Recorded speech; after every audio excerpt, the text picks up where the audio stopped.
বাপের বাড়ির একটা ফকির আসলে স্বামী কয় এটা আমার চাচা হয়, ওর বাপের বাড়ির ফকির ওর চাচা। আর শ্বশুরের ভাই আসলে আপনি কে গো, আপনার তো চিনি না। ও তুই শ্বশুরের ভাইও চিনিস না। ওমর ফারুক বলে আমার আব্দুল্লাহর সঙ্গে তোমার বিয়েটা দিয়ে তোমাকে আমার বৌমা বানাবো। জোরে কোন কি বানাবো? বৌমা বানায়া আমার বাড়িতেই তোমাকে অধিকার দিবার চাই। মেয়েটা বলতেছি আমির আল মুমিনিন, আপনি কিন্তু বলেছেন একটা ভালো ছেলের সঙ্গে আমার বিয়ে বসার অধিকার আছে। আপনি বলেন তো যেই ছেলের খবর আপনি দিলেন ওই ছেলেটাই কি সব চাইতে ভালো? ওমর ফারুক বলে মা আমার আব্দুল্লাহর চাইতে ভালো ছেলে তো আমার চোখে পড়ে না। মেয়েটা বলতেছে আমির আল মুমিনিন, আমি একটা ছেলের খবর দেব, আপনি চিন্তা করে দেখেন তো ওই ছেলেটা কেমন হবে। উমর চমকে গিয়ে বলে মা 6 বছর বয়স ঈমান গ্রহণ করে 12 বছর তুমি রোমের জেলখানায় বন্দী ছিলা, তোমার কাছে ভালো ছেলের খবর আছে, দেখি ছেলেটার নাম বলো। এবার মেয়েটা বলতেছে ছেলেটার নাম হলো হোসাইন, বাবার নাম হলো আলী, মায়ের নাম হলো ফাতেমা, আর নানার নাম হলো মুহাম্মাদুর রাসূলুল্লাহ। এখন আপনি বলেন যে আব্দুল্লাহ ভালো না হোসাইন ভালো? না না, আপনা করুক না, ওই মেয়েটা হয়তো উমরকে বলতেছে। এখন আপনি বলেন একটা ভালো ছেলের সঙ্গে যদি বিয়া বসার অধিকার ইসলাম আমাকে দেয়, তাহলে আব্দুল্লাহ ভালো না হোসাইন ভালো আপনাকে বলা লাগবে। ওমর ফারুক বলতেছেন সাইদুস শাবাবে আহলিল জান্নাহ হাসান হোসাইন রাদিয়াল্লাহু তাআলা আনহুমা, জান্নাতি যুবকদের সর্দার হবে 2 জন, একটা হলো হাসান আর একটা হলো হোসাইন। আমার আব্দুল্লাহর চাইতে হোসাইন কোটি কোটি গুণ ভালো। তো মেয়েটা বলতেছে তাহলে হোসাইনের মতন এই সমস্ত যুবকের জান্নাতে সর্দার রে পাগলা, ওই একলাই তকবীর দেয়, তোমরা দেও না কেন?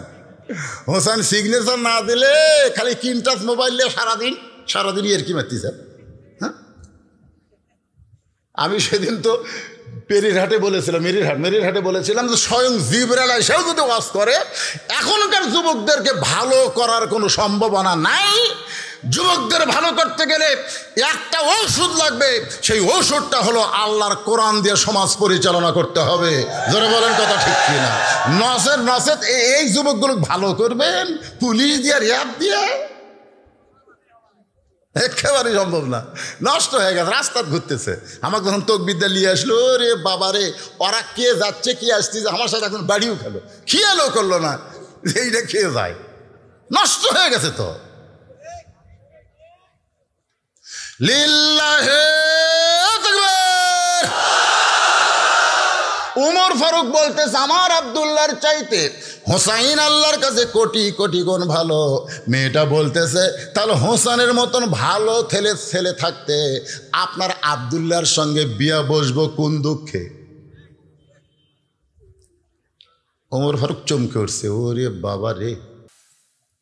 ওমর ফারুক বলতেছেন মা আমি জীবনে কোনোদিন ঘটকালি করি নাই, আজকেই প্রথম ঘটক হব, আজকেই প্রথম ঘটক। মেয়েটাকে নিরাপদ আশ্রয় দিয়া ওমর ফারুক পড়ন্ত বিকালবেলায় হজরত আলীর বাড়ির দরজাত গেছে। আসসালামু আলাইকুম আহলাল বাইত আম্মা সাইলা ফালা তানহার। খুব খেয়াল করবেন। হত আলী বাড়ির মধ্যে চিন্তা করলো যে সালাম যে ব্যক্তি দিল ওমরের মতো কণ্ঠ শোনা যায়, কিন্তু ফকিরের আয়াত কে? ফকিরের আয়াত বোঝেন না? আম্মা সাইলা ফালা তানহার। আলী বলতেছেন আমির আল মুমিনিন আম্মা সাইলা ফালা তানহার, এই ফকিরকে ফিরে দিও না, এ আয়াত কেন বললেন? ওমর ফারুক বলে আলী ভাই জীবনে ঘটকালি করিনি রে, আজকে প্রথম ঘটক হয়ে তোমার দরজায় আইছি, তোমার হোসাইনের ব্যাপারে একটু ঘটকালি করবার চাই। সঙ্গে সঙ্গে হয়তো আলী বললেন আলহামদুলিল্লাহ, আপনার মতন মহান ব্যক্তি যদি আমার হোসেনের ঘটক হয় তাহলে পাত্রী অবশ্যই ভালো হবে। আপনারা বলেন তো ঘটক যদি ভালো হয় পাত্রী? এখানে একটা ফতোয়া দেখেন যে ঘটক আগে কার বাড়িতে আইছে, ছেলের বাপের বাড়িত না মেয়ের বাপের বাড়িতে? ইসলাম দিয়ে যখন রাষ্ট্র চলবে তখন প্রত্যেকটা ঘটক যাবে কিন্তু ছেলের বাপের কাছে, যায় বলবে আপনি তো অমুক মেয়ের সাথে ছেলেকে বিয়ে করাবেন, মহারণা কত দিবেন? মহারণা কত দিবেন? ছেলের বাপ বলতেছে যে পর্দানিশী মেয়ে, ঠিক আছে আমি 1 লাখ দেব। তখন ঘটক আবার মেয়ের বাপকে দেয়, বলবে ছেলের বাপ 1 লাখ দেবার চাই, হবে না? ওই না, আবার যাবে, যা বলবে যে 1 লাখে তো রাজি হয় না, 2 লাখ দিব রে। এমন একটা পর্দার এসে বউ, আমার বেটার বউ হবে, 2 লাখ দিব। তখন আবার ঘটক যাবে মেয়ের বাপের কাছে, 2 লাখ দিবার চাই। আলহামদুলিল্লাহ, আল্লাহর কোরআন দিয়ে যখন রাষ্ট্র চলবে, ঘটক যাবে ছেলের বাপের কাছে। আর বাংলাদেশে যখন শয়তানের আইন চলবে, তখন ঘটক যাবে মেয়ের বাপের কাছে। কত দিবার পারবে, কত দিবে? মেয়ের বাপ বলতেছে 1 লাখ দেব। 1 লাখ? গত বছরে আর দাম 2 লাখ কছে, গত বছরে ওই ছেলের দাম 2 লাখ কছে, আর 1 লাখের খাওয়া আছে। তখন মেয়ের বাপ বলতেছে, এটা কোন দেশ রে, যে দেশে ছেলের দাম কুরবানি আগের মতন বাড়তিছে রে? এটা কোন দেশ রে? হ্যাঁ, এটা কোন দেশ? যেই দেশে ডিমান্ড নেই, মোহরা দিবার চাই না, এটা কোনো মুসলমানের রাষ্ট্র হতে পারে না। জোরে কোন কথা ঠিক না? ডিমান্ড নেওয়া সম্পূর্ণ হারাম, সম্পূর্ণ হারাম। আর মোহরা দেওয়া হলো ফরজ। হযরত আলী বলতেছেন, আমির আল মুমিনিন, মেয়েটার যোগ্যতা সম্পর্কে জানতে চাই। ওমর ফারুক বললেন, মেয়েটার 1 নম্বর যোগ্যতা হলো 6 বছর বয়সে ঈমান গ্রহণ করেছে, 12 বছর ঈমানের পরীক্ষা দিয়েছে। সকালবেলা 3টা করে চাবুক, বিকালবেলা 3টা করে চাবুক মারছে। এত নির্যাতনের ভিতরেও মেয়েটা ঈমান হারা হয় নাই। মেয়েটার 2 নম্বর যোগ্যতা হলো, আমার হাদিসের হাফেজ আব্দুল্লাহর সঙ্গে বিয়ে দিবার চাইলাম, কিন্তু মেয়েটা বিয়ে বসবে না। মেয়েটা তোমার হোসাইনকে মনে মনে করছে কামনা। আলী বলতেছেন, আমির আল মুমিনিন, আমি কিন্তু হোসাইনের জন্য মনে মনে মনে মনে এমন একটা বউ খুঁজতেছিলাম, মনে মনে। সুবহানাল্লাহ কোন, দেখা শুনে না, মনে মনে। আমার এলাকায় এক মুরব্বী বলতেছে, হুজুর ছেলের জন্য এ পর্যন্ত 20টা মেয়ে দেখলাম, পছন্দ হলো না। তা আমি কইলাম, মুরব্বী কীভাবে দেখছেন? কয়, লাড়িয়া ছেড়া দেখছি, লাড়িয়া ছেড়া। লাড়া ছেড়া বোঝেন? দেখি মা তোমার হাত দেখি, তোমা দেখি, তোমার দাঁত দেখি, তোমা দেখি, তোমার মাথার চুল দেখি, তোমা এই শালা ঘুরে 20টা লাড়া ছেড়া দেখতে দেখতে লুচ্চা হয়ে গেছে। ওই বেটাকার বিয়ে করাবে পারতেছে না, ওই খালি দেখতে চাচ্ছে। জোরে কোন কথা ঠিক না? আজকে শোনেন, মেয়ের জন্য কোনো বাবা মেয়ে দেখা যাবে না, যাবে না। কারণ যিনি বিয়ে করবেন তিনি শুধু দেখতে পারবেন। আর কি দুলা ভাই টুলা ভাই গোষ্ঠী শুদ্ধ যায় দেখে। আল্লাহর বান্দার একটু মনোযোগ দিবেন। আলী বলতেছেন, আমির আল মুমিনিন, আমি মনে মনে এমন একটা মেয়ের খোঁজ করতেছিলাম। ওমর ফারুক বলে, আলী রে, তাহলে আল্লাহ আমার ঘটকালি কবুল করেছে। আলী আর হযরত ওমর যখন কোলাকুলি করতেছে, এমন সময় হোসাইন ঘর থেকে বের হয়ে সালাম দিয়ে বলে, ও মুরব্বীরা, আপনার 2 জন যেভাবে কোলাকুলি করতেছেন, মনে হয় বিয়ে আপনারাই করবেন, মনে হয় বিয়ে আপনারাই করবেন। ওমর ফারুকের চেহারা রক্তের মতো লাল হয়ে গেছে। রাস্তাতে গেলে শয়তান কয়দিন যায় না, কিন্তু চেহারা লাল হলে কি হবে? হোসাইনের দিকে তাকায় কিছুই বলতে পারতেছে না। কারণ যে হোসাইন আল্লাহ নবীকে ঘোড়া বানাইছে, যতক্ষণ পর্যন্ত মাথা থেকে না তুলেছে ততক্ষণ পর্যন্ত নবী হোসাইনকে নামায়নি। ধরে কোন কথা ঠিক কিনা? সাহাবীরা বললেন, ইয়া রাসূলুল্লাহ, আজকের সেজদা এত লম্বা হলো কেন? আল্লাহ রাসূল বলে, তোমরা তো সেজদাত গেলে কিন্তু দেখো না। আমি যখন সেজদাত গেছি তখন হোসাইন দৌড়ে এসে আমার পিঠের ওপর চড়ছে। এখন পিঠের ওপর বসে আছে, আমি কিভাবে সেজদা তুলি? আমি ওকে পিঠ থেকে নামাবার চাইলাম, আল্লাহ কয় নামাবেন না, যতক্ষণ হোসাইন বসে থাকে আপনি সেজদাত থাকেন। জোরে কোন সুবহানাল্লাহ। জি ঠিক আছে, আপনি দোয়া করুন ইনশাআল্লাহ। লিল্লাহি তাকবীর। আল্লাহর বান্দার একটু মনোযোগ দিবেন। ওমর ফারুক রাদিয়াল্লাহু তাআলা আনহু চেহারা রক্তের মতো লাল করেছে, কিন্তু জবান খুলতে পারতেছে না। কারণ এই কথা যে বলেছে তার নাম কি? কথা কয় না। তার নাম হলো হোসাইন। ওমর ফারুক বলা, হোসাইন, আমি তোমার মুরব্বী, শোনেন, আমি তোমার মুরব্বী, তোমার বাবাও তোমার মুরব্বী। আমরা 2 জন মুরব্বী মিলে যদি একটা সিদ্ধান্ত নেই, তাহলে এই দেখেন মুরব্বীর সিদ্ধান্ত, তাহলে কি তুমি গ্রহণ করবা না? হোসাইন বলতেছে, আপনার 2 জন আমার মুরব্বী আমি জানি, কিন্তু আসল মুরব্বী হিসাবে কেবলমাত্র আমার নানাকেই শুধু আমি মানি।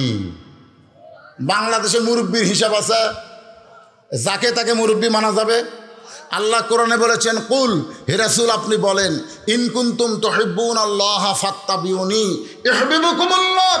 যাকে তাকে আপনি মানতে পারবেন না, মানার মতন একজনই মানুষ, তিনি হলেন মুহাম্মাদুর রাসূলুল্লাহ। ওমর ফারুক বলে, হোসাইন তুমি কি বুঝাবার চাও? হোসেন বলতেছে, আমিরুল মুমিনিন, কয়েকদিন আগে আমি স্বপ্নে দেখলাম আমার নানা ঘরের মধ্যে আরাম করতেছে। আমি হোসেন দরজা দিয়ে বললাম, নানু ভাই আমি একটু আপনার কাছে যাবার চাই। আমার নানা বলতেছে, হোসাইন এখন দরজা খোলা যাবে না, কারণ আমি জান্নাতের মধ্যে আরাম করতেছি। আমি হোসেন চমকে গেলাম, যেই নানা ভাঙ্গা ঘরের মধ্যে শুয়ে আছে আর সেই নানা কয় জান্নাতে আরাম করতেছি। আমি আশ্চর্য হয়ে জানলার ফাঁক দিয়ে তাকায় দেখি আমার নানি উরাতকে বালিশ বানায় দিছে। সেই উরাতের উপরে নানা শুয়ে আছে, নানি চুলের মধ্যে হাত দিয়ে বিলকি করতেছে। আমি রাগ করে বললাম, নানু ভাই নানির উরাতকে বালিশ বানায় শুয়ে থাকলে কি জান্নাতে থাকা যায়? আল্লাহ নবী বলে, হোসেন রে তুই ছোট্ট মানুষ, তুই বুঝবি না, তোর নানির মতন বউ যদি কেউ ঘরে পায় ওই ঘরটা আল্লাহর জান্নাত হয়ে যায়। হোসেন বলতেছে, আমি সেদিন থেকে সিদ্ধান্ত নিয়েছি, আমার নানা যেমন বিয়ে করছে, নানা বিয়ে করার কারণে নানার ভাঙ্গা ঘর জান্নাত হয়ে গেছে, আমিও নিয়ত করেছি আমি আমার নানার মতো বিয়ে করতে চাই। হোসেন দৌড়ে গিয়ে বাবার একটা আঙ্গুল ধরে বলতেছে, বাবা আপনি সত্যি করে বলেন তো আমার মা আপনার কেমন বউ? আপনি সত্যি করে বলেন আমার মা আপনার কেমন বউ? তো হযরত আলী বলতেছে, বলা যাবে না, তুই বুঝিস না।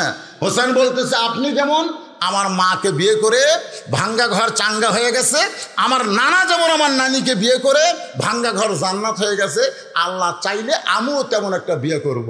ওমর ফারুক বলে, হোসাইন আমি যে মেয়ের ঘটকালি করতেছি এই মেয়েটা খুব ভালো, তুমি বিয়ে করলে তোমার ঘর জান্নাত হবে। ওমর ফারুক বলতেছে, আপনার কথা আমি বিয়ে করব না, আমি নিয়ত করেছি আমি সেই মেয়েকে বিয়ে করব যে মেয়ে আমার 3টা প্রশ্নের উত্তর দিবার পারবে। ধরে কোন কয়টা? ওমর ফারুক বলে, হোসেন কি প্রশ্ন? হোসেন বলতেছে, আউট করব না। আল্লাহ প্রশ্ন আউট করেছে, কবরে কয় প্রশ্ন হবে আল্লাহ আউট করছে, কিন্তু আমি হোসেন আউট করব না। আমি যেই মেয়েকে বিয়ে করব তার সামনে শুধু প্রশ্ন করব, অন্য কাউকে প্রশ্নের কথা বলবো না। ওমর ফারুক বলে, আলী ভাই হোসেন যে প্রশ্ন করবে আপনি জানেন? আলী বলতেছে, আজকে জীবনের প্রথম শুনলেন। ওমর কয়, আমি জানি না, আপনিও জীবনের প্রথম শুনলেন, তাহলে আমার ঘটকালি তো আল্লাহ কবুল করলো না। মেয়েটার দরজায় গিয়ে ওমর কান্দার বলে, মা আমার আব্দুল্লাহকে বিয়া করলেই তোর জীবন শান্তি পাবে। মেয়েটা বলতেছে, তাহলে একবার বলেন হোসেনের চাইতে ভালো। আপনি যদি বলতে পারেন আব্দুল্লাহ হোসেনের চাইতে ভালো আমার কোনো আপত্তি নেই, কিন্তু যদি বলবার না পারেন তাহলে হোসেনকেই আমি বিয়ে করতে চাই। ওমর ফারুক বলে, মা হোসেন সেই মেয়েকে বিয়ে করবে যে মেয়েটা তার 3টা প্রশ্নের উত্তর দিবার পারবে, যেই প্রশ্ন আমি ওমর জানি না, যেই প্রশ্ন তার বাবা আলীও শোনে নাই, তাহলে তুমি কেমনি উত্তর দিবে? মেয়েটা ঘরের ভিতর থেকে বলতেছে, ইয়া আমিরুল মুমিনিন, হোসেন কি 3টা প্রশ্ন করবে আমি জানি না, তবে আমার ঈমান বলতেছে আমি না পারলেও আমার আল্লাহ পারবে। আত্তাকুল্লাহ হাক্কা তুকাতিহি, যখন কেউ আল্লাহর ভয় করে, যথাযথ ভয় করে, তখন দুনিয়ার কোনো ভয় আল্লাহ তার কলিজার মধ্যে রাখে না। তার ঈমান এত বড় মজবুত হয়, 23 সালে দুর্ভিক্ষর বছর নয়, 23 সাল পরিবর্তনের বছর হয়ে যাবে। আপনাকে ঈমান কি বলে? তাকবীর সবসময় দেওয়া লাগে। লিল্লাহে তাকবীর। মেয়েটার ঈমান বলতেছে, ঈমান রে ঈমান, ঈমান। আমাকে ঈমান কি কয়? আমাকে ঈমান কি কয় জানেন? উপজেলা চেয়ারম্যান বসে আছে, সভাপতি সাহেব বসে আছে, পলাশবাড়ি থানার মধ্যে মাহফিল, আশেপাশে পুলিশ হয়তো ঘুরতেছে। আমরা কিন্তু ঈমানের কারণে আগে দেখি, চারিদিকে দেখে তারপর ঈমান কয়। পরিবেশ ভালো না, তেল তেলা মার। পরিবেশ ভালো না, তেল তেলা মার। এটা হলো হামাকের ঈমান। প্রকৃত ঈমান বলবে কোনো তাকাতাকি নাই, পুলিশ নামের চিন্তা করিস না, যে কোনো মুহূর্তে আজরাইল তোকে ধরবে। ধরে কোন কথা ঠিক কিনা? আমরা আজরাইল ধরার চিন্তা করি না, আমরা পুলিশ ধরার চিন্তা করি। এটাই ঈমান, এটা আত্তাকুল্লাহ। মেয়েটা বলতেছে, উমর বলতেছে, আমি প্রশ্ন জীবনে শুনিনি রে। তার বাপ কয়, আমিও শুনিনি, জানি না। তুমি কেমনে উত্তর দিবা? কারণ হোসাইন 3টা প্রশ্ন করলে উত্তর দিবার পারলে বিয়ে নসেদ করবে না। মেয়েটা বলতেছে, আমিরুল মুমিনিন, হোসেন কি 3টা প্রশ্ন করবে আমি জানি না, তবে আমার ঈমান বলতেছে আমি না পারলেও আমার আল্লাহ পারাবে। কে পারাবে? ওমর ফারুক এক দৌড়ে আইছে, এসে বলতেছে, ভাই তারিখ করব। আলী বলতেছে, কিসের তারিখ? বলে, বিয়ের তারিখ না, হোসেন যে 3টা প্রশ্ন করবে মেয়েটা তার উত্তর দিবার পারবে কি পারবে না তার তারিখ। আলী বলতেছে, আপনি পাগল হোসেন, যে প্রশ্ন আপনিও শোনেননি আমিও জানি না, সেই প্রশ্নের উত্তর মেয়েটা কেমনে দিবে? ওমর ফারুক বলে, আলী, মেয়েটা এমন আল্লাহর প্রতি তাওয়াক্কুল ভরসা করেছে, আমার বিশ্বাস মেয়েটা একলা নাই, মেয়েটার ঈমানের কারণে আল্লাহ তার সঙ্গে আছে। জোরে কোন কথা ঠিক কিনা? আমাদের সঙ্গে আল্লাহ মনে হয় নাই, আল্লাহ আছে। ঈমানের বলে বলিয়ান হয়ে আল্লাহকে সঙ্গে নিয়ে বাতিলের মোকাবেলায় আপনারা কি দাঁড়াবার পারবেন? এখনই খালি 2 গাড়ি পুলিশ আসুক, আরে বাবা রে। হ্যাঁ, নির্দিষ্ট তারিখে শোনে অত্যন্ত গুরুত্বপূর্ণ। আমার মা বোনেরা যারা পর্দায় বসে আছেন, আপনার অতিরিক্ত আসার কারণে আজকে আপনাদেরকে সামনে নিয়ে আলোচনা করতেছি। নির্দিষ্ট তারিখ মোতাবেক ডান পাশে হযরত উমর বসে গেছে, ডান পাশে বসে গেছে, তার নাম কি? আর বাম পাশে যিনি বসেছেন তার নাম হলো হযরত আলী। মাঝখানে হোসাইন, সামনে একটা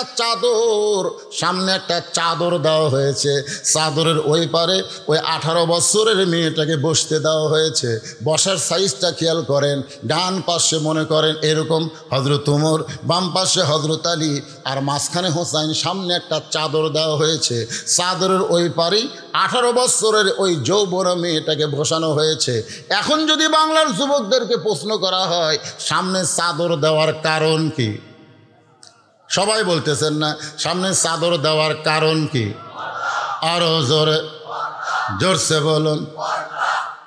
মনের পর্দা বড় পর্দা, মনের পর্দা বড় পর্দা, ওরে শরীয়তের মৌলানা চোখ 2টা করলা কানা।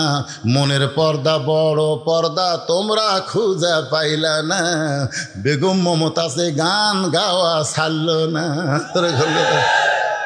আমি মানিকগঞ্জে ওয়াজ করতে গেছিলাম, ঘিওর ওনার যেখানে বাসা, আমি সেইখানে ওয়াজ করছি। আপনারা ইউটিউব খোঁজ করলে মৌলানা বদরুল রশিদ মানিকগঞ্জ, তাহলে দেখবেন ওয়াজটা চলে আসবে। আমি ওইখানে বলছি, ওরে মমতাজ তুমি বুঝলা না, মনের পর্দা বড় পর্দা কইলাম, কিন্তু মনের খাওয়া বড় খাওয়া তুমি কোনোদিন কইলা না।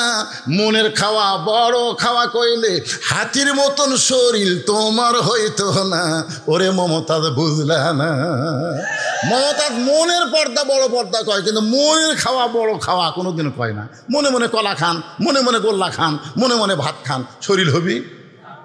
তো মনের খাওয়া যদি জায়েজ না হয়, যদি বলা না যায় মনের পর্দা বলা যাবে না, মনের পর্দা পর্দা নয়, পর্দা হলো আল্লাহর আইন। জোরে কোন কথা ঠিক? বর্তমান সরকার নারী নিরাপত্তার নামে যত আইন করুক, কোনো আইন দিয়ে আমাদের মা বোনের নিরাপত্তা পাবে না। নারী নিরাপত্তা আইন করতে গেলে আমার আল্লাহর কোরআনের আইন চালু করা লাগবে। অ্যাসিড মারলে মৃত্যুদণ্ড, ধর্ষণ করলে মৃত্যুদণ্ড, এরকম কড়া কড়া আইন আমাদের বাংলাদেশে আছে না নাই? কিন্তু তারপরেও অন্যায় কি কম হচ্ছে? ওই যে বিড়ালের উপর আইন দিয়ে বলেছে, বিড়াল খবরদার ঘরের মধ্যে যেন ঢুকিস না, ঘরের মধ্যে শুটকি মাছ আছে, খাইলে কিন্তু 20টা বেত হবে। বিড়ালের উপরে 20টা বেতের আইন দিয়ে বিড়াল ছেড়ে দিছে, কিন্তু দরজা খোলায় আছে, দরজা বন্ধ নাই। বিড়াল ঘরের মধ্যে ঢুকে দেখে, ওরে বাবা, খাটের তলে যে পাতিলে শুটকি, তার উপরে ঢাকনা নাই।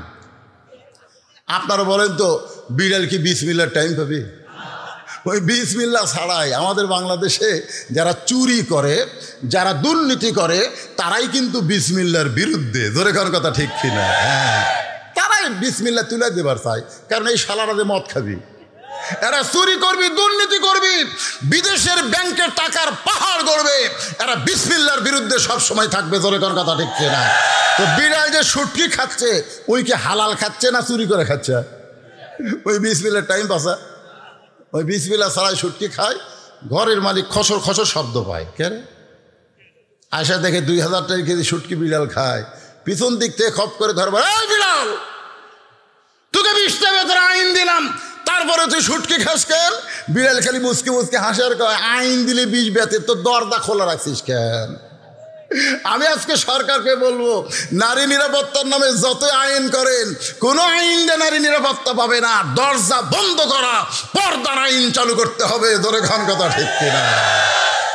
আল্লাহ কোরআনে বললেন, ওয়াকরনা ফি বুয়ুতিকুন্না ওয়ালা তাবাররুজনা তাবাররুজাল জাহিলিয়াতিল উলা। খুব মনোযোগ দেয়। এই যুবকেরা শোনো, ডান পাশে বসে থেকে কথা ঠিক মতো শোনা যাচ্ছে? বাম পাশে বসেছে হযরত আলী, মাঝখানে হোসেন, সামনে চাদর, চাদরের ওই পারে ওই মেয়েটা বসে গেছে। এমন সময় ওমর ফারুক বলে, হোসাইন এখন তুমি প্রশ্ন শুরু করে দাও। এবার হোসাইন দাঁড়াইছে, প্রশ্ন হবে কয়টা? আঙ্গুলের দিকে তাকান, কয়টা? হোসাইন দাঁড়িয়ে বলতেছে, রে মেয়ে, তুমি একা একা বসে আছো, তাই বলে মনে করো না তুমি একলা হয়ে গেছো, বরং আমি হোসাইন বড় একা হয়ে গেছি। ওমর ফারুক কুনা দিয়া ঘুতে দেখে, রে বাজান তুই কেমনে একা হলি? তোর ডান পাশে আমি বসে আছি, বাম পাশে তোর বাপ বসে আছে, তুই কেমনে একা হলি? হোসেন বলতেছে, রে মেয়ে, আমার দুই পাশে দুইজন মহামানব দেহ নিয়ে বসে আছে, কিন্তু মনে মনে তোমার পক্ষ নিয়েছে। তার মানে কি বোঝা গেল? আজকে নির্বাচন কমিশনার নিরপেক্ষ হয়ে সিয়ারত বসে আছে, কিন্তু মনে মনে একটা দলের পক্ষ নিয়েছে। আপনারা বলেন তো, ওমর ফারুক কার পক্ষে? এ কথা কান, ওমর ফারুক কার পক্ষে? এ কার পক্ষে? আলী কার পক্ষে? কিন্তু বসে আছে ক্ষমতা, কিছু কিছু জায়গা কিছু লোক বসে আছে, কথাই খবর আর বোঝে না একেবারে। মারাত্মক 3টা প্রশ্ন হোসাইন করবি, 3টা প্রশ্ন হবে। আগে বোঝা লাগবে না, আগে বোঝেন তো। শোনেন, যখন হইচই বেশি করবেন না, তখন আশেপাশের লোক মনে করবি হুজুর কি যেন শাটাচ্ছে, ও দরকার নাই, চুপ চুপ কাম হবে, আমরা বুঝে যাবো। ধরে কোন কথা ঠিক। এখন বলেন কতগুলো জায়গা এরকম নিরপেক্ষ জায়গা আছে না নাই? আমি কিন্তু বলেছি যে নিরপেক্ষ বলে কোনো শব্দ নাই, তবে 50 বছর পরে বাংলাদেশ একটা নিরপেক্ষ চেয়ারম্যান পাচ্ছে। 50 বছরে নিরপেক্ষ চেয়ারম্যান পায়নি, এ বছরে পাচ্ছে। সেই নিরপেক্ষ চেয়ারম্যান হলো হিজড়া চেয়ারম্যান। ধরে কোন কি চেয়ারম্যান? ওই নিরপেক্ষ, কারণ ওই মরদও না, ওই মেয়াও না। তাহলে নিরপেক্ষ মানে কি বুঝতেছেন? এই নিরপেক্ষ মানে কি? আমার আল্লাহ নিরপেক্ষ নয়, আমার আল্লাহ নিরপেক্ষ নয়। আল্লাহ যদি নিরপেক্ষ হতো তাহলে মুসলমানের পক্ষে কেন হলেন? আল্লাহ কেন বললেন আমাইয়াবতাগি গয়রাল ইসলামা দীনান ফালা ইউকবালা মিনহু, ইসলাম ছাড়া অন্য কোনো ধর্ম গ্রহণ করো, আমি আল্লাহ কবুল করব না। তার মানে বোঝা গেল আল্লাহ মুসলমানের পক্ষে। ধরে কোন কথা ঠিক না? তো আল্লাহ যদি নিরপেক্ষ না হয়, আপনি কেমনে কোন আমি কোনো দল করি না, আমি নিরপেক্ষ? নিরপেক্ষ তুই তাহলে ভোট দিবার গেলে সিল মারিস কাক? একটা না একটা তো মারি। জোরে কোন কথা ঠিক কিনা? প্রত্যেকটা মানুষ কি ভাই নিরপেক্ষ বলে কথা আছে নাই? কিন্তু কিন্তু কতগুলো নেতা বলে আমরা নিরপেক্ষ। আরে ওমর ফারুক মনে মনে পক্ষ লিছে মেয়ে মানুষের, ওই মেয়ের পক্ষ লিছে। আল্লাহ উত্তর 3টা দান পারে, আল্লাহ আমার ঘটকালি যেন আল্লাহ কবুল করে। আর আলিও মনে মনে পক্ষ নিয়েছে, আল্লাহ মেয়েটা 3টা উত্তর দিবার পারলে ওই মেয়েটা আমার বেটার বউ হবে আল্লাহ। কিন্তু বসে আছে এই সাইডে, মনে মনে ওর পক্ষ দিছে। ওমর ফারুক বলে, হোসাইন এখন তুমি প্রশ্ন শুরু করো। হোসাইন প্রশ্ন শুরু করবে, মেয়েটা উত্তর দিবার পারবে কি পারবে না এইটা শুনতে গিয়া আমাদের এখন ঘড়ির বাজে 11:30। যদি 12:30 বাজে আর 1 ঘন্টা লাগে, কারা কারা শুনবেন আল্লাহকে একটু হাত দেখান। আল্লাহ হাত দেখাবেন, আমার হাত দেখান। টান টান করে তোলেন তো, টান টান করে তোলেন। লিল্লাহে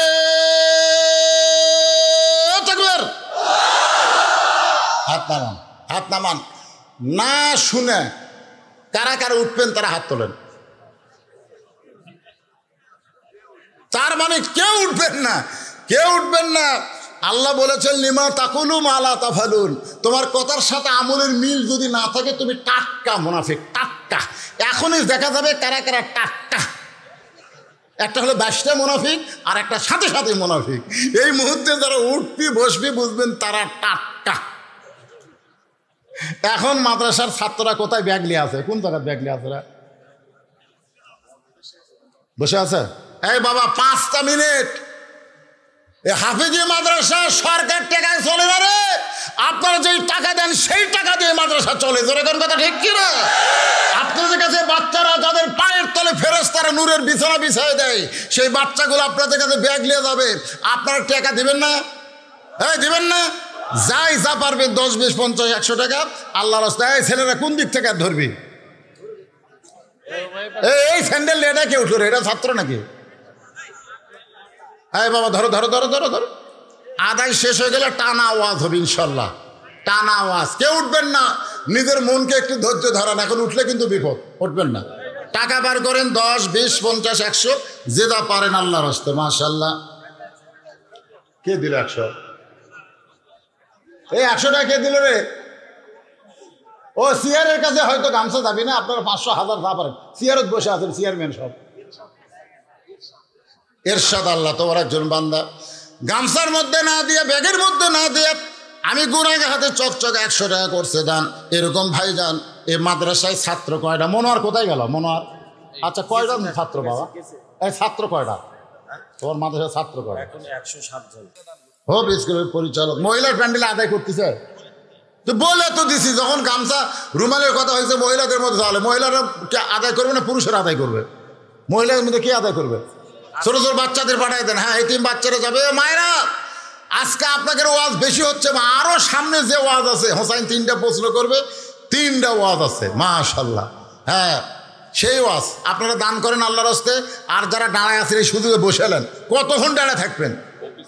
এই সুযোগে বসেন। যেটা একটু ফাঁক ফোঁকা হয়েছে ফাঁক ফোঁকের মধ্যে আপনারা বসেন। বাবা বসেন, সবাই বসেন। স্কুল পরিচালক, হোপ স্কুলের পরিচালক 5000 টাকা আমার কাছে দোয়া চাইছে। দোয়া করে আল্লাহ কবুল করে, স্কুলকে কবুল করেন, তার নেক নিয়ত নেক আশা কবুল কর। আল্লাহুম্মা আমিন। কবুল করো, কবুল করো। মোদের কামনা দানকারীকে দিবেন জান্নাত, আল্লাহ নিরাশ করবেন না। 1000 টাকা না? হ্যাঁ এগুলো লেখা লাগবে, যেগুলো বাকি স্বাধীন নামে একজন ছেলে পরীক্ষার জন্য দোয়া চেয়েছেন, একটা করেন। দাও টাকা দাও। আসমা বেগম, এই মাসুদা বেগম 1000 টাকা দুটো কোরআন। মাসুদা বেগম, মাসুদা বেগম মা আমার 2 কোরআন শরীফ বাবদ 1000 টাকা ধরে বলেন মারহাবা। এ মারহাবা কোন? মায়েদের মধ্যে থেকে প্রথম দান আসলো, মায়েরাও যে দিবার পারে এ কেবল বোঝা গেল। এই যে মেয়রের টাকা এখনই দিবে, এখনই দিবে। নগদ নাম্বার দাও, সাথে সাথে পাঠা দিবে।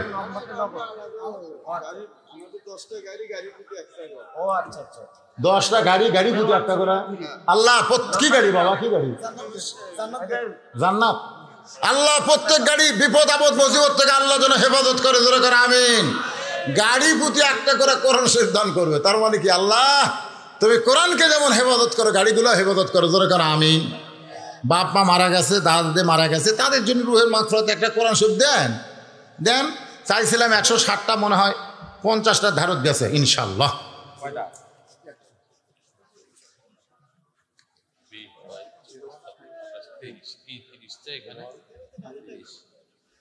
যাই হোক আরো 2-3টা আছে। 33টা কোরআন শরীফ নগদে আছে, আর বাকি তো বুঝতেছেন অনেকগুলো হয়ে গেছে ইনশাল্লাহ। 160টা চাইছিলাম, হয়ে যাবে আল্লাহ রহমত। এখন একটু জিকির করে আবার আলোচনা শুরু করে। লা ইলাহা। হ্যাঁ যারা আশেপাশে গেছেন, উঠে গেছেন, এখন আসে বসেন। লা ইলাহা ইল্লাল্লাহ, লা ইলাহা ইল্লাল্লাহ, লা ইলাহা ইল্লাল্লাহ, লা ইলাহা। হ্যাঁ মা বোনদের কাছে বলতেছি, মা আপনারা আল্লাহর রাস্তায় কোরআন বাবদ দান করবেন। 500 করে টাকা বাপ মার জন্য রোহের মাগফিরাতে একটা কোরআন দিবেন। আল্লাহ বাপ মার কবর জান্নাতে টুকরা বানাই দেবে। যান মায়েদের মধ্যে যান। লা ইলাহা। কে রে গামছার টাকা আইছে এখানে? আছে আছে মাশাআল্লাহ। ওমর ফারুক বলে হোসাইন এখন তুমি প্রশ্ন শুরু করো। হোসেন বলতেছে, রে মেয়ে, আমার 1 নম্বর প্রশ্ন হলো, আমার মাকে তুমি জানো? আপনারা কি খেয়াল করে শুনতেছেন কি প্রশ্ন করেছে? আমার মাকে তুমি জানো? সঙ্গে সঙ্গে হযরত আলী চমকে উঠছে। হযরত আলী চমকে ওঠার কারণ হলো, আমি ছেলের সঙ্গে আছি, আমার কথা প্রশ্ন না করে মায়ের প্রশ্ন করলো। আপনারা বলেন তো, একটা সন্তানের ব্যাপারে বেশি জানে কে, মা না বাবা? হ্যাঁ, বাবা আনন্দে মাতিয়া সাগরে ভাসাইয়া সেই যে চইলা যায় খবর লয় না, মাজন ধরিয়ায় উদরে কতই যতন করে। এক মহিলা ফোন করে বলছে আগামীকাল 2টা কোরআনের টাকা দিবে। সে মহিলাকে আপনার চিনেন? ফোন তো করলো। আচ্ছা ঠিক আছে, ওগুলো সব লেখে রাখেন। এখন আর দান বললে আমার কানত দেন না, তাহলে ওয়াজ করা যাবে না, এক টানা ওয়াজ শোনার লাগবে, ঠিক কিনা এখন? হ্যাঁ, এই জন্য দান যা হবে লেখাথন লাস্টে মোনাজাতের আগে খালি যেরকম খতম তারাবি পড়ে একবার বরবর করে মোনাজাত করে দেবো। কলটা ভরে গেছে ভাই। বসা কি গরম রে, তার মধ্যে কি চাপাচাপি বসা, একজন লড়ে না চলে না, উঠলে টাটকা মুনাফিকও হবে না। মাশাআল্লাহ, সুবহানাল্লাহ। শোনেন, বাবা আনন্দে মাতিয়া সাগরে ভাসাইয়া সেই যে চইলা যায় খবর লয় না, মাজন ধরিয়া উদরে কত যতন করে, 10 মাস পরে পায় প্রসবের বেদনা, এমন দরদি ভাবে কেউ হবে না আমার মা গো। মা মারে, মা যদি ভালো হয় সন্তান ভালো হবে, মা যদি খারাপ হয় সন্তান। ইয়াকুব নবী একদিন আল্লাহর কাছে ফরিয়াদ করতেছে, আল্লাহ আমাকে তুমি 12টা সন্তান দিলে, 12টা, এর মধ্যে 2টা ভালো আর এই বাদ বাকি 10টা খারাপ কে? আমি নবী হিসাবে জন্ম দিলাম, আমার 2টা সন্তান ভালো 10টা খারাপ কেন? আল্লাহ বলে, ইয়াকুব তোমার বউ কয়টা? ইয়াকুব কয়, আল্লাহর বউ তো 2টা। তো 2 বইয়ের সন্তান কোনটা কার? বলে এক বইয়ের পেট থেকে 2টা হয়েছে, ইউসুফ বনিয়ামিন। বলে ওর মাও ভালো, বেটা 2টা ভালো। আর একটা বইয়ের 10টা আছে, ওর মাও খারাপ, বেটাও খারাপ। এখানে বাপের কোনো ইয়া নেই। নবী হয়ে জন্ম দিয়েছে, 10টা খারাপ মাল বাড়াছে, মাও খারাপ। ধরে কোন কি খারাপ? মা যদি খারাপ হয় তাহলে সন্তান ভালো হবে। একজন নেপোলিয়ন পর্যন্ত বলেছে, ভালো একটা সন্তান যদি চাও তাহলে একটা ভালো মা দাও। আমার মায়েরা যারা পর্দায় বসে আছেন, হোসেন কিন্তু প্রশ্ন করেছে, রে মেয়ে, আমার 1 নম্বর প্রশ্ন হলো, আমার মাকে তুমি জানো? সঙ্গে সঙ্গে মেয়েটা বলতেছে, হোসাইন আপনার মাকে আমি চিনি। যেই বলছে চিনি, ওমর ফারুক জিব্বা কামড় খাইছে। যেই বলছে আপনার মাকে আমি চিনি, ওমর ফারুক জিব্বাত, আর হযরত আলী চোখ দিয়ে পানি পড়তেছে, আর হোসেন খালি মুস্কি মুস্কি হাসতেছে। ওমর ফারুক জিব্বাত কামড় খাওয়ার কারণ হলো, প্রথম প্রশ্নই আউট। 3টার উত্তর দিবি, বিয়ে হবি, 1 নম্বরই আউট। প্রশ্ন করলো কি আমার মাকে জানো? আর এই মেয়ে কয় আমি চিনি। জানার চিনার মধ্যে আকাশ পাতাল তফাৎ। বাংলার মুসলমান কোরআন জানে কিন্তু কোরআন চিনে না।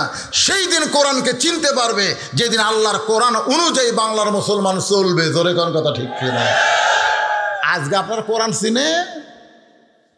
রাখালোর থেকে অর্ধ পৃথিবীর খলিফা বানাচ্ছে এই কোরআন, আর আমরা কোরআন পড়তেছি কানা খোঁড়া ন্যাংরা গরিবের সোল। আমার মাদ্রাসা আছে এতিমখানা, একটা ধনীর মানুষের চাওয়াল দেয় না, সব খালি গরিবের চাওয়াল। এই গরিবের সোল একদিন হাফেজ হবি, দাওরা পাস করে মসজিদের মেম্বরে বসবি, হক কথা বলবার পারবি না, বলবার চালি কেশিয়ার বলবি আমার ফেতরা খায় তুই মলবি হলু রে, আর তুই আমার বিরুদ্ধে ফতুয়া মারিস।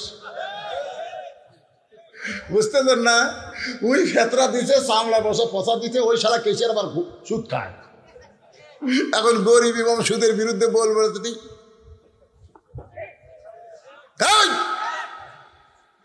তুই আমার ফেতরা জাকাত খায় মলবি হয়ে আমার বিরুদ্ধে ওয়াজ করিস।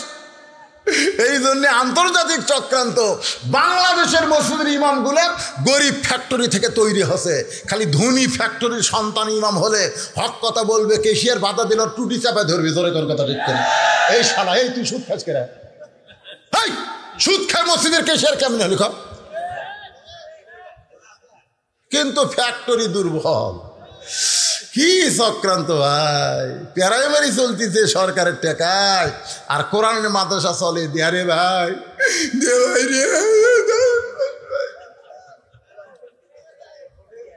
কি বিপদে আছি আমরা ভাই। যা একটু মনোযোগ দেন। ওমর ফারুক জিব্বাত কামড় দিয়ে বলে, প্রথম প্রশ্নে আউট। হোসেন প্রশ্ন করলো, আমার মাকে জানো? আর মেয়েটা কয়, আমি চিনি। কোন মেয়েকে সবাই চেনে? পরিমণিকে সবাই চিনে, কিন্তু বজলুশীদের বউকে সবাই চিনে না। আমার একটা বউ আছে, কেউ চিনে না, কেউ চিনে না, পাড়ার লোকে চেনে না। আমাকে একদিন কয়, বজলুশীদ হুজুর বিয়ে করলেন, বুড়া হয়ে গেলেন, বউটা কিরকম? আমি ঠিক মতো দেখতেছি ভাই, অন্য কাকুর দেখার চান্স নাই, কারণ আমার মালটা খালি আমি চিনবো। ধরে কোন কথা ঠিক করে, পাড়ার লোক চিনবি কে রে? পাড়ার লোক চিনবি কে? হ্যাঁ, চাষতলে বসে গল্প হয়, আমাদের পাড়ার কার বউ সুন্দরী রে, আমাদের পাড়ার কার বউ সুন্দরী? তখন একজন কয় উমুকের বউ সবচেয়ে সুন্দর, আর একজন কয় তুই জানিস না, অড্ডা সবচেয়ে সুন্দর। আপনার বউ সুন্দরী পাড়ার লোক কেমনে জানে? পাড়ার লোক কেমনে জানে? তার মানে আপনার বউকে তারা চেনে। চেনার জানা কম বেশি। হোসেন বলতেছে, আমার মাকে তুমি জানো? মেয়েটা বলতেছে, আমি চিনি। সঙ্গে সঙ্গে হযরত আলীর চোখ দিয়ে দরদর করে পানি পড়তেছে। আলী মনে মনে চিন্তা করে, আমি হোসেনের মাকে পুরাপুরি চিনবার পারিনি, আর তুই কেমনে চিনবি? আমার বউ হলেও আমি চিনবার পারিনি। সুবহানাল্লাহ না কেন? গভীর রাত্রে হযরত আলী ঘুম থেকে চেতন পায়, দেখে ফাতেমা নাই। এখন চিন্তা করেন, যত বড়ই অলি সাহেব হোক, পীর সাহেব হোক, রাত্রে যদি চেতন পায়, বউ কাছত না পায়, সন্দেহ হবে না? হয়তো আলী তাকায় দেখে হাসান হোসেন ঘুম পাড়তেছে, ফাতেমা নাই, গেল কোথায়? তাকায় দেখে দরজা খোলা। দরজা দিয়ে দেখে মরুভূমির ভিতরে কালো চাদর গাও দিয়ে খুব জোরে জোরে হাঁটতেছে। আলীর সন্দেহ হয়ে গেল, আমার ঘুমের মধ্যে থুয়ে আমার বউ যায় কোথায়? নিরাপদ দূরত্ব বজায় রেখে পিছনে পিছনে হাঁটতেছে। আল্লাহর নবী যেই ঘরে ঘুমায়, ওই ঘরে জানলার পাশে ফাতেমা দাঁড়ায় চুপি চুপি কণ্ঠে বলে, বাবা, ও বাবা, মেহেরবানি করে একটু দরজা খোলেন। সঙ্গে সঙ্গে আল্লাহর নবী দরজা খুলে দেয়। ফাতেমা যখন নবীর ঘরের মধ্যে ঢুকেছে, এমন সময় হযরত আলী জানলার কাছে গিয়া কান লাগায়, দেখি বাপ বেটি আমার বিরুদ্ধে কি গল্প করে। আল্লাহ রাসূল বলে, ফাতেমা, একলা একলা ঘরে ঢুকলি কেন মা? আলীকেও ঘরের মধ্যে নিয়ে আয়। সুবহানাল্লাহ। একলা একলা কেন ঘরের মধ্যে ঢুকলি? আলীকেও ঘরের মধ্যে নিয়ে আয়। হযরত আলী জানলার কাছ থেকে চমকে উঠছে, আমি যে জানলার কাছে, এটা নবী কেমনে জানলো রে? এটা নবী হিসাবে না, বাবা হিসাবে নবী করেছে। তুই বিয়া দেওয়া মেয়ে, তুই একলা কেন রাত্রেবেলা আসলি? তোর স্বামী কোন জায়গায়? এই কারণে নবী বলতেছে, আলী হয়তো শরমে ঘরের বাহিরে আছে, মেয়ে ফাতেমা হয়তো সাহস করে ঘরের মধ্যে ঢুকছে। এই কারণেই বলতেছে, মা, আলীকেও ঘরের মধ্যে নিয়ে আয়। ফাতেমা কান্দে বলে, বাবা, আপনার জামাই আলীকে কেমনে আনবো? কারণ আপনার জামাই আলী এমন ঘুম পাড়তেছে, আমি বহু চেষ্টা করলাম, কিন্তু ঘুম থেকে চেতন করতে পারলাম না। এখন ঘরের মধ্যে ঘুম পাড়তেছে। বাবা, আমি চোরের মতন চুপি চুপি আপনার কাছে আইছি, মেহেরবানি করে একটু ঘরের বাতি জ্বালান। রাসূল বলে, ফাতেমা, যদি আলী চেতন পায়, আর চেতন পাওয়ার পরে যদি দেখে তুমি ঘরে নাই, তাহলে তোমাকে কিন্তু সন্দেহ করবে মা। ফাতেমা বলে, বাবা, খবরদার, আমার স্বামী সম্পর্কে এমন কথা বলবেন না। আল্লাহ আমাকে এমন একটা স্বামী দিয়েছে, যেই স্বামী কোনো দিন ফাতেমাকে সন্দেহ করে না। আলী জানলার কাছ থেকে চমকে উঠছে, ওরে রে, আমি সন্দেহ করে এসে জানলার কাছে খাড়া হয়ে আছি, আর আমার বউ কি কয়, কি বলে, আমাকে সন্দেহ করে না। রাসূল বলে, ফাতেমা, কি বলবি বল। ফাতেমা বলে, বাবা, এতদিন বলেছি, কাম হয়নি, আজকে একটু দেখাবার চাই। নবী যখন ঘরের বাতি জ্বালাইছে, দুইটা হাত বাবার দিকে বাড়ায় দেয়। রাসূল তাকায় দেখে ফাতেমার হাতের তালু গোস্তের টুকরার মতন দেখা যায়, হাতের তালু আছে কিন্তু তালুর উপর চামড়া নাই। নবী কান্দের বলে, ফাতেমা তোর দুইটা হাত কেন গোস্তের টুকরার মতো হয়েছে মা? ফাতেমা বলে, যাতা ঘুরাইতে ঘুরাইতে বাবা আমার হাতে ফসকা পড়ে গেছে, এরপরে আবার যখন জাতা ঘুরায় আমার হাতের চামড়া উঠে গেছে বাবা, আর জাতা ঘোরাবার পারি না বাবা, জাতা ঘুরাইতে গেলে রক্ত দিয়ে আটা ভিজে যায় বাবা, 3টা দিনের জন্য আমাকে একটু খাবার ব্যবস্থা করে দেন বাবা। আলী কিছু জানে না, হাসান হোসেন কিছু জানে না বাবা, আমি গোপনে আপনার কাছে আইছি, মেহেরবানি করে একটু খাবার ব্যবস্থা করেন। সঙ্গে সঙ্গে নবী ঘরের কোনায় গিয়ে বলে, মাবুদ দুনিয়ার ধনী ধনী ছেলেরা আমার ফাতেমাকে বিয়ে করতে চাইছিল, কিন্তু আপনি আল্লাহ ঘটকালি করে গরিব আলীর সঙ্গে বিয়ে দিলেন, আমার ফাতেমার জীবনে শান্তি হলো না। এই কথা যখন আল্লাহকে নবী বলতেছে, সঙ্গে সঙ্গে ফাতেমা মাথায় ঘোমটা দিয়ে ঘর থেকে বাইরে যায়। রাসূল ডাকতে বলে, ফাতেমা তুই কেন ঘর থেকে বাইরে যাস? ফাতেমা বলে, বাবা আমার স্বামীর বিরুদ্ধে আপনি আল্লাহর কাছে বলবেন, আর আমি সেইটা ঘরের মধ্যে দাঁড়িয়ে দাঁড়িয়ে শুনবো, এমন বিবি আমি না। কারণ আপনি বলেছেন আল্লাহর পরে কাউকে যদি সেজদা দেওয়ার হুকুম থাকতো তাহলে প্রত্যেকটা বিবিকে বলতাম স্বামীর পায়ে সেজদা করো। ওগো বাবা, আল্লাহর পরে এই দুনিয়াতে হাসান হোসেনের বাবাকে অত্যন্ত ভালোবাসি, তার বিরুদ্ধে কোনো কথা বলবেন আমি সেইটা শুনতে পারবো না। সুবহানাল্লাহ, জোরে কান। আলীর চোখ দিয়ে পানি পড়তেছে, আমি চিনিনি রে, আর তুই হোসেনের মারে চিনবি কেমন? মেয়েটা বলে, হোসাইন প্রশ্ন করলেন, উত্তর দিলাম, হলো কি হলো না? আপনারা 3 বিচারক কিছুই বলেন না। উমর ফারুক বলতে যে কেমনে হবে, হোসেন প্রশ্ন করেছে, আমার মাকে তুমি জানো আর তুমি উত্তর দিলে চিনি, তুমি চিনবে কেমনে? মেয়েটা বলে, হোসাইন উমর ফারুক বুঝতে পারতেছে না, কিন্তু আপনি তো জানেন আপনার মায়ের চোখের ভুরু জোড়া ছিল, আপনার মায়ের বাম গালে কালো একটা তিল ছিল, থুতুনির তলে লাল একটা দাগ ছিল। সঙ্গে সঙ্গে আলী চিৎকার দিয়ে বলে, মা যা বলছিস বলছিস মা, আর বলিস না, কারণ এই 3 জনের মধ্যে একজন পরপুরুষ আছে। আপনার বলেন তো ওই 3 জনের মধ্যে পরপুরুষকে? আরো জোরে। আল্লাহ কইছে আমার পরে নবী হলে উমর হতো, সেই উমর যদি পরপুরুষ হয় তাহলে মুরিদের বইয়ের কাছে পীর কি পুরুষ? কথা কম, মুরিদের বউ আর পীর কি কোলাকুলি হচ্ছে। মুরিদের সাথে কোলাকুলি করে, বইয়ের সাথে কোলাকুলি করে, কোলাকুলি করে বলে ফজিলত ঢুকে দেয়। ফজিলত খালি কোরআনের আইন দিয়ে যেদিন বাংলাদেশ চলবি ভাই, এই শালা ভণ্ডকের কোনো খাওয়া নাই। তোরে কোন কথা ঠিক না, চাপা ভাঙ্গে দেওয়া হবে, চাপা।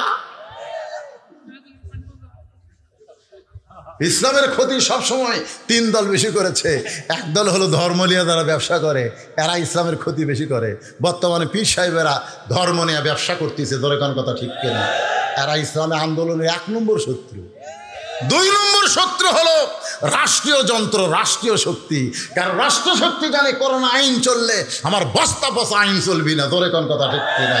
আর 3 নম্বর শত্রু হলো পুঁজিপতি, শতকরা 2.5 টাকা জাকাত দেওয়া লাগবি। করোনা আইন চালু হলে আমার 1 কোটি 2.5 লাখ যাবি। এই শালারা আন্দোলনের বিরুদ্ধে করতেছে, ধরে কোন কথা ঠিক করে লাভ নাই ভাই। সামনে আছে 23 সাল, সামনে আছে শুভ দিন। এই চিন্তা ভাবনা করে নিন, চিন্তা ভাবনা করার দরকার আছে না? না, একটু মনোযোগ দিয়ে কথাগুলো শুনবেন। আলী বলতেছেন, আর বলিস না মা, আর বলিস না, এই 3 জনের মধ্যে একজন পরপুরুষ আছে, চোখের ভুরু জোড়া। এটা আমি বলতে পারি, আমি বলতে পারি, কারণ ফাতেমা আমার বিবি। আল্লাহর নবী বলেছেন, রে স্বামীরা, তোমরা তোমাদের বিবির চোখের ভুরুর মাঝখানে যদি একটা চুমা দাও।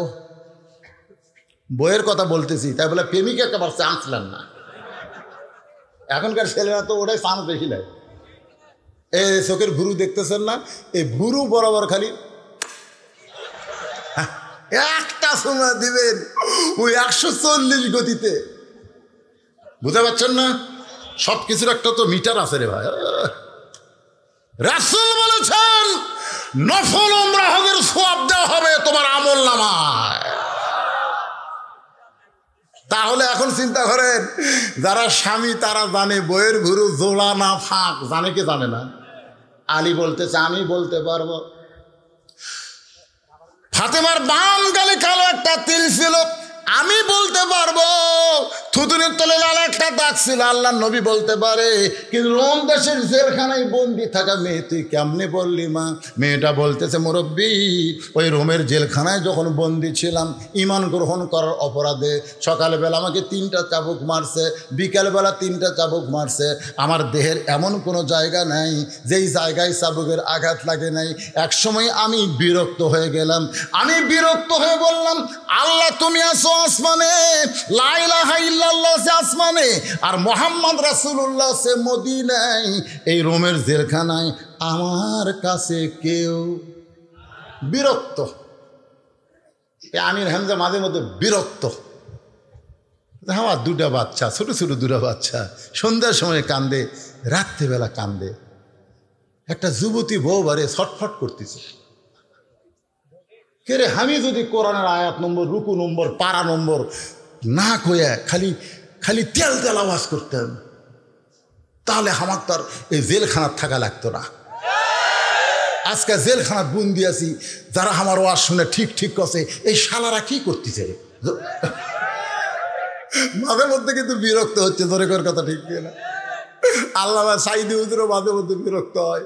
50 বছর তোর আমি তাফসীর শোনানো রে, লক্ষ লক্ষ মানুষ তোরা আমার মাহফিলে হাজির হোস, জান দিবার শেষ, আর এত বছর হলে বন্দি আছি রে, বুড়া বয়স আমার লাতি লুত করে আমার পাও টিপি, মাথা টিপি, আর জেলখানার মধ্যে আমি একলাই কাতরাই। মাঝে মধ্যে কিন্তু বিরক্ত হয়, জোরে কোন কথা ঠিক না?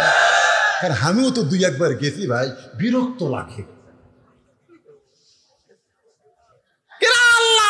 মানে নবী আছে মদিনায়, এই রোমের জেলখানা আমার সাথে কে আছে রে? সকালে 3টা করে চাবুক মারে, বিকেলে 3টা করে চাবুক মারে, চামড়া কেটে দরদর করে রক্ত পড়ে।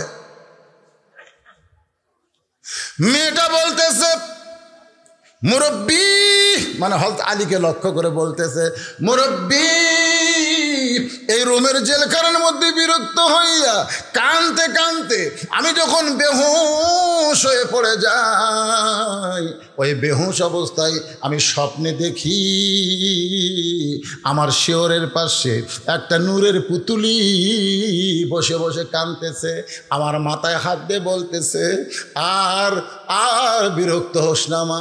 আমি তখন বললাম আপনি জান্নাতের হুরি না বেহেশতের পুরি? এত সুন্দরী আপনি কে গো? আমার মাথায় হাত দিয়ে বলে জান্নাতের হুরিও না বেহেশতের পরিও না, আমি জান্নাতুল বাকি থেকে তোর শিয়রের পাশে বসেছি ফাতেমা। মেয়েটা কান্দে বলে আমি শুধু তার চেহারার দিকে লক্ষ্য করতে পেরেছি, চোখের ভুরু জোড়া দেখতে পাই, বাম গালে কালো একটা তিল, থুতনির তলে লাল একটা দাগ দেখেছি। হোসেন কান্দের বলে রে মেয়ে, আমি 1 নম্বর প্রশ্নের উত্তর যেমন আশা করেছিলাম তার চাইতে তুমি 100 গুণ সুন্দর দিয়েছ। ওমর ফারুক বলতেছে আলী ভাই আমার ঘটকালি আল্লাহ কবুল করেছে। হোসেন বলতেছে এত সহজ না, একটা প্রশ্নের উত্তর দিলে তো আমি বিয়ে করব না, বিয়ে যদি করতে চাই তাহলে 3টার উত্তর দিতে হবে। কারণ একটার উত্তর ঠেলাত পড়লে সবাই পারবে। কবরে যদি প্রশ্ন করে মান রব্বুকা, তোর রবকে, খ্রিস্টান কবি আল্লাহ। কারণ যমুনা নদী পার হওয়ার সময় ওই যে কাজীপুর মাজনাবাড়ি থেকে আমি যখন যমুনা নদী পারে যাচ্ছি, বিশাল নৌকার মধ্যে 2টা হিন্দু হচ্ছে ভাই, যমুনার মাঝখানে নৌকা গেছে, আকাশে কালো মেঘ বাতাস। ওই 2 হিন্দু আমার কাছে এসে বলতে হুজুর আজান দেন। আমি বললাম কে রে তোরা হিন্দু, তোরা আজানের কি বুঝিস? বলে বুঝি হুজুর আমাদের বাড়ি মুসলমান এলাকা, এরকম আসমানে কালো মেঘ করে বাতাস উঠলে আজান দিলে থামে। আমি বললাম তোর কে ভগবানের খবর কি? 2 হিন্দু কয় কি যে কর হুজুর, আমাকে ভগবানের কোনো ক্ষমতা নেই। 10 হাত নিয়ে খাড়া হয়ে আছে, মুখের সামনে ভোগ দিছে, কুত্তে এসে মারতেছে, কুত্তে এসে খাচ্ছে, ওই গেল হাত লাগায়। হ্যাঁ তাহলে ঠেলা পড়লে হিন্দুরা মাঝে মধ্যে আল্লাহ কয়, ধরে কোন কথা ঠিক কিনা? আমি গত রাত্রে যেখানে মাহফিল করছি, ফেসবুকে দেখবেন, লাইভ আছে, গত রাত্রে করছি ওই যে আপনার নিয়ামতপুর, একেবারে বর্তমান সাধন কুমার যে খাদ্যমন্ত্রী, ওনার বাড়িতে। আমি যখন টেজে তুললাম, মন্ত্রী তখন ভাষণ দিল, কমপক্ষে ভাষণে 4 বার আল্লাহ কসা, 4 বার। আমি রেকর্ড করছি, একটা হিন্দু মন্ত্রী আল্লাহ কসা হয়নি, এরা ছিল আল্লাহ, ঠেলা পড়লে সবগুলি আল্লাহ। তো 1 নম্বর প্রশ্নের উত্তর যখন করবে মান রব্বুকা, ওই হিন্দুগণ, বৌদ্ধগণ, খ্রিস্টানগণ ঠেলা আল্লাহ। কিন্তু যখন 2 নম্বর করবি আমার দিনুকা, তোর ধর্ম কি? ওরে বাবা মরিসি। অমাইয়াবতাগি গায়রাল ইসলাম দীনান ফালাই ইউকবালা মিনহু, কেবলমাত্র মুসলমান ছাড়া 2 নম্বর প্রশ্নের উত্তর দিবার পারবে। ওমর ফারুক বলো, হোসাইন তাহলে এখন 2 নম্বর প্রশ্ন করো। 12টা পার হয়ে গেছে, আজকে হয় থাক নাকি? ঘড়ির দিকে তাকে দেখেন, রাত 12:15 বাজতেছে রে। আপনাকে ঢপ সুরত দেখে মনে হয় কেবল রাত 10টা বাজলো। লিল্লাহে তাকবীর। ইয়া আইয়ুহাল্লাযীনা আমানু তাকুল্লাহা হাক্কা তুকাতিহি ওয়া লা তামুতুন্না ইল্লা ওয়া আনতুম মুসলিমুন। এই আয়াতের উপরে শোনেন, এই যে আয়াতে কারিমা তেলাওয়াত করেছি, এর তাফসিরটা হচ্ছে 2 নম্বর প্রশ্ন। এবার হোসেন বলতেছে, রে মেয়ে, আমার 2 নম্বর প্রশ্ন হলো, 6 বছর বয়সে তুমি ঈমান কেমনে পাইলা? তুমি যে কইছো 6 বছর বয়সে ঈমান গ্রহণ করেছি, আমার প্রশ্ন হলো 6 বছর বয়সে তুমি ঈমান কেমনে পাইলা?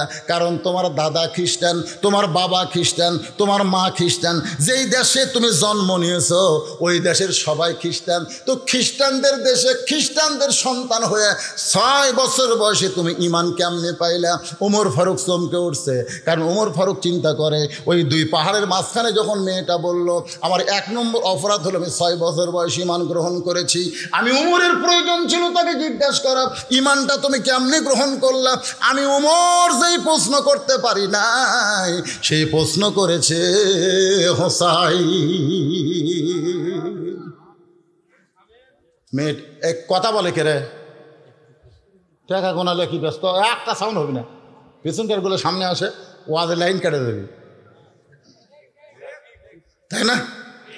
কারণ এখন যে হচ্ছে এটা আত্মাকুল্লাহ হাত্তা তুকাতির ওয়াজ হচ্ছে, এই তাফসির হচ্ছে। এখন খেয়াল করে, মেয়েটা বলতে, হোসাইন আমি সাধারণ ঘরের কোনো মেয়ে না, আমি সাধারণ ঘরের কোনো মেয়ে না, আমার দাদা হলো রোম সম্রাট কাইসার।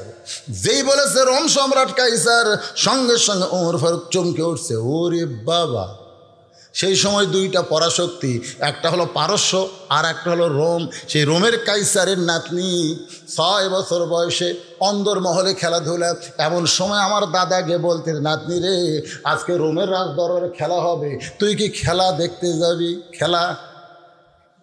তুই কি খেলা দেখতে যাবি? এই কয়েকদিন পরে বাংলাদেশের লোকেরা খেলা দেখবি, জোরে কোন কথা ঠিক কিনা? সেই খেলার নাম হলো বিশ্বকাপ খেলা। আমাকে বাংলাদেশের কত যুবক মেসি মার্কা চুল থুবি, নাইমার মার্কা চুল থুবি, আর্জেন্টিনার পতাকা 13 হাত 14 হাত বানাবি। আমি সরকারকে বলবো, বাংলাদেশের পতাকা বাদ দিয়ে পাকিস্তানের পতাকা কেউ তুললে যদি তার জেল হয়, তাহলে অন্য দেশের পতাকা কোনো বাংলাদেশের বাড়িতে ওড়ানো জায়েজ না।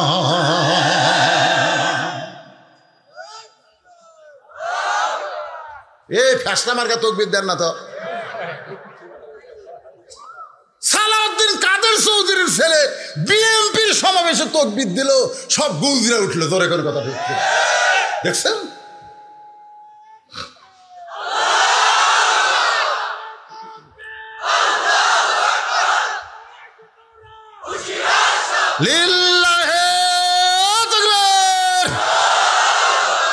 বিব্রত বোধ করতেছেন নাকি?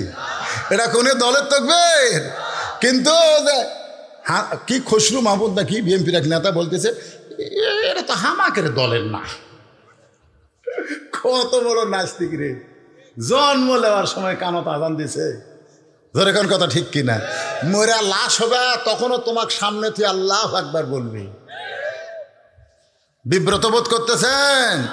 তাকবীর কোনো দলের না, তাকবীর হলো মুসলমানের ঈমান আমলের 1 নম্বর জবান। জোরে কোন কথা ঠিক কিনা?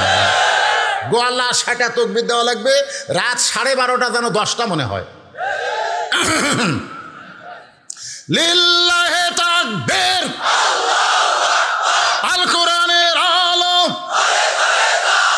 সব জায়গায় জালো, কোরআন হাদিস যেখানে,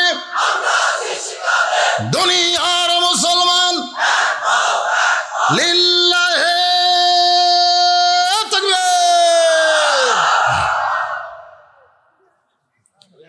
আমার দাদা বলতেছে নাতি রে, রোমের দরবারে খেলা হবে, তুই কি খেলা দেখতে যাবি? মেয়েটা বলে হোসাইন 6 বছর বয়স ইমান কেমনে পাইলাম? যদি জানতে চান তাহলে শোনেন, আমি দাদার সঙ্গে খেলা দেখতে আসলাম রাজ দরবারে। দাদার সিংহাসনের পাশে আমার একটা ছোট্ট চেয়ার দিল, ওই চেয়ারে বসেই বললাম দাদু ভাই খেলা দেখার কথা বলে নিয়ে আসলেন, খেলাটা কোন জায়গায়? আমার দাদা বলে ওই যে তাকায় দেখ। মেয়েটা বলে হোসাইন আমি তাকায় দেখি একটা মানুষের চোখ কালো কাপড় দিয়ে বেঁধে রাখছে, ওই মানুষের 2টা হাত রশি দিয়ে বেঁধে রাখছে, ওই মানুষের 2টা পা শিকল দিয়ে আটকায় রাখছে। আমি বললাম দাদু ভাই খেলা দেখার কথা বলে নিয়ে এসে আমাকে যেটা দেখান ওইটা মানুষ দেখতে পাই, একটা মানুষ দেখতে পাই।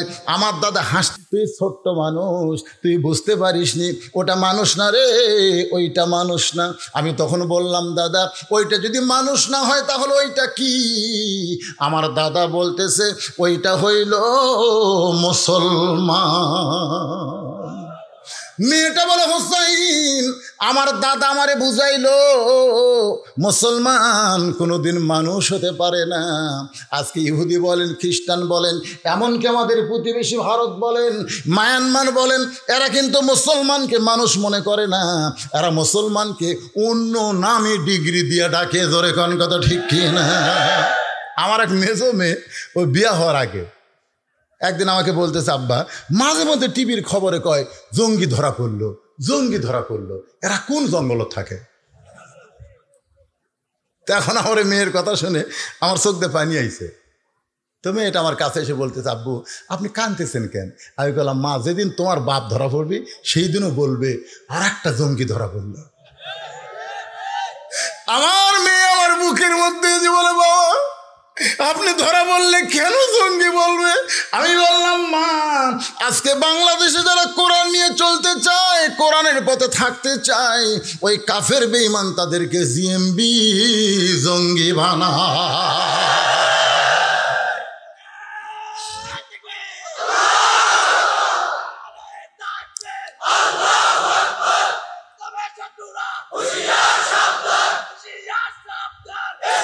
আল্লাহর বান্দার একটু মনোযোগ দিয়ে শোনেন।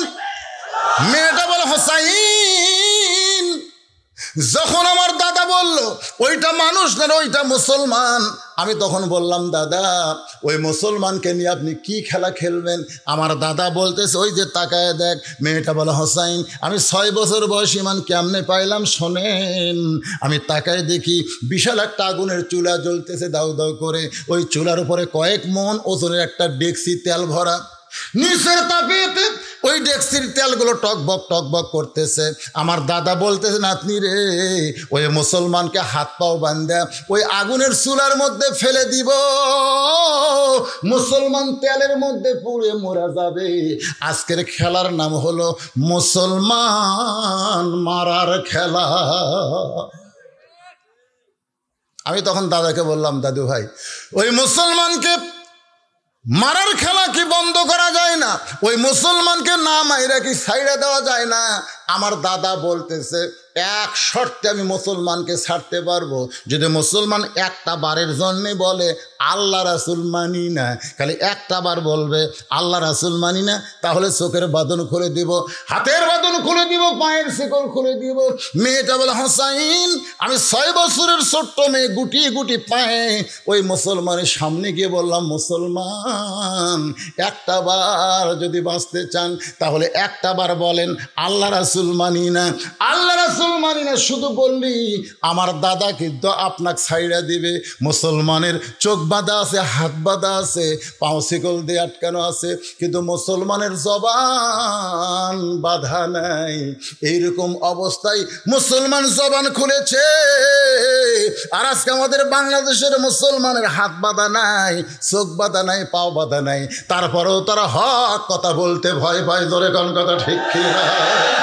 মেয়েটা বলে হোসাইন রে, আমি মুসলমানের সামনে গিয়ে যখন বললাম একটা বার বলেন আল্লাহ রাসূল মানি না, আমার দাদা আপনাকে ছাইড়া দিবে, মুসলমান চিল্লায় বলে রে ছোট্ট মেয়ে তোমার কাছে জীবনের দাম আছে, জীবনের দাম আছে, এই জন্যই মরা চিন্তা তুমি করতেছ, কিন্তু একজন মুসলমান যারা হবে তাদের কাছে জীবনের কোনো দাম নাই রে, তাদের কাছে হলো ইমানের দাম, তাদের কাছে হলো ইমানের দাম। আত্তাকুল্লাহ হাক্কা তুকাতিহি, শোনো না মেয়ে শোনো, দরকার হলে আমি গোটা দুনিয়া ছাড়বো, এক মুহূর্তের জন্যে এই মুসলমান আল্লাহ রাসূল ছাড়বে না। মেয়েটা বলা হোসাইন ওই 6 বছরের ছোট্ট মেয়ে, আমি তাকায় দেখি আমার দাদা সিংহাসন থেকে লাফ দৌড়ে বলতেছে সৈন্যরা আর দেরি করিস না, ওই মুসলমানকে হাত পাও বাঁধা অবস্থায় আগুনের চুলার মধ্যে ফেলে দাও। আমি তখন বললাম দাদু ভাই একটা মানুষ মারার খেলা আমি দেখব না দাদু ভাই, আমি আমার মায়ের কাছে যাবার চাই।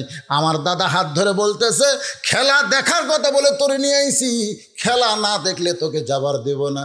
মেয়েটা বলে হোসাইন রে, একজন মুসলমান মৃত্যু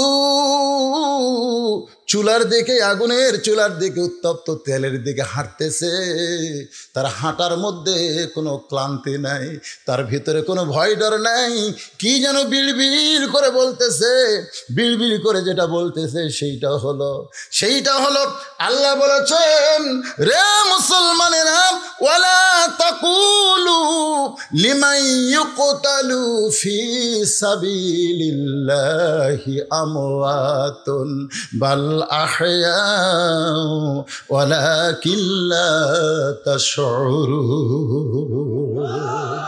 আগুনের চুলার মধ্যে তোকে হত্যা করবে, মুসলমান শুনে নাও, তুমি হত্যা হবে না, আমি আল্লাহ বলতেছি তুমি চিরজীবন লাভ করবে।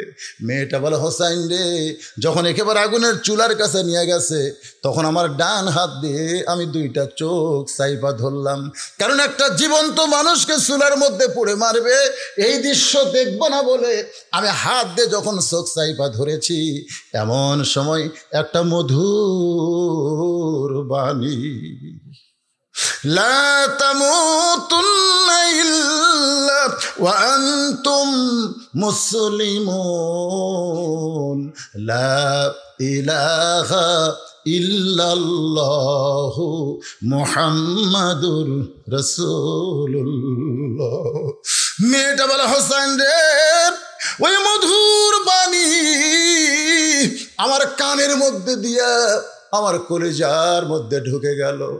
আমি যেন দেখতে পাই, যদিও আমার হাতটা চোখের উপরে, তারপরেও দেখতেছি ওই মুসলমানের খাঁচা উত্তপ্ত তেলের মধ্যে পড়তেছে, কিন্তু খাঁচা তেলের মধ্যে পড়ার আগেই কে যেন খাঁচার পাখিটা যত্ন করে ধরে সবুজ রঙের একটা বাগানে ছেড়ে দিল। আমি দেখলাম মুসলমানের দেহ পড়ল আগুনের চুলার মধ্যে, কিন্তু ভিতরের পাখিটা পথ করে উড়ে উড়ে চলে যায়। আমি তখন এক দৌড় মারতে চাই, আমার দাদা আমার হাত ধরেছে, কিন্তু আমার মধ্যে কলেমার শক্তি ঢোকার কারণে 6 বছরের ছোট্ট মেয়ে এত জোরে হ্যাঁচকা মেরেছি, আমার রোম সম্রাট দাদা আর আটকাবার পারে নাই। আমি এক দৌড়ে বাড়িতে গিয়া আমার মাকে চেপে ধরলাম, মা লা ইলাহা ইল্লাল্লাহ মুহাম্মদ রাসূলুল্লাহ। আমার মা বলতেছে, তুই না দাদার সঙ্গে খেলা দেখতে গেলি মা, এই মুসলমানের কলমা কোথায় পাইলি? এই কলমা কইলে তোর দাদা বাপ তোরে হত্যা করবে। আমি তখন বললাম, মা এ কলমাওয়ালারা কোনোদিন মরে না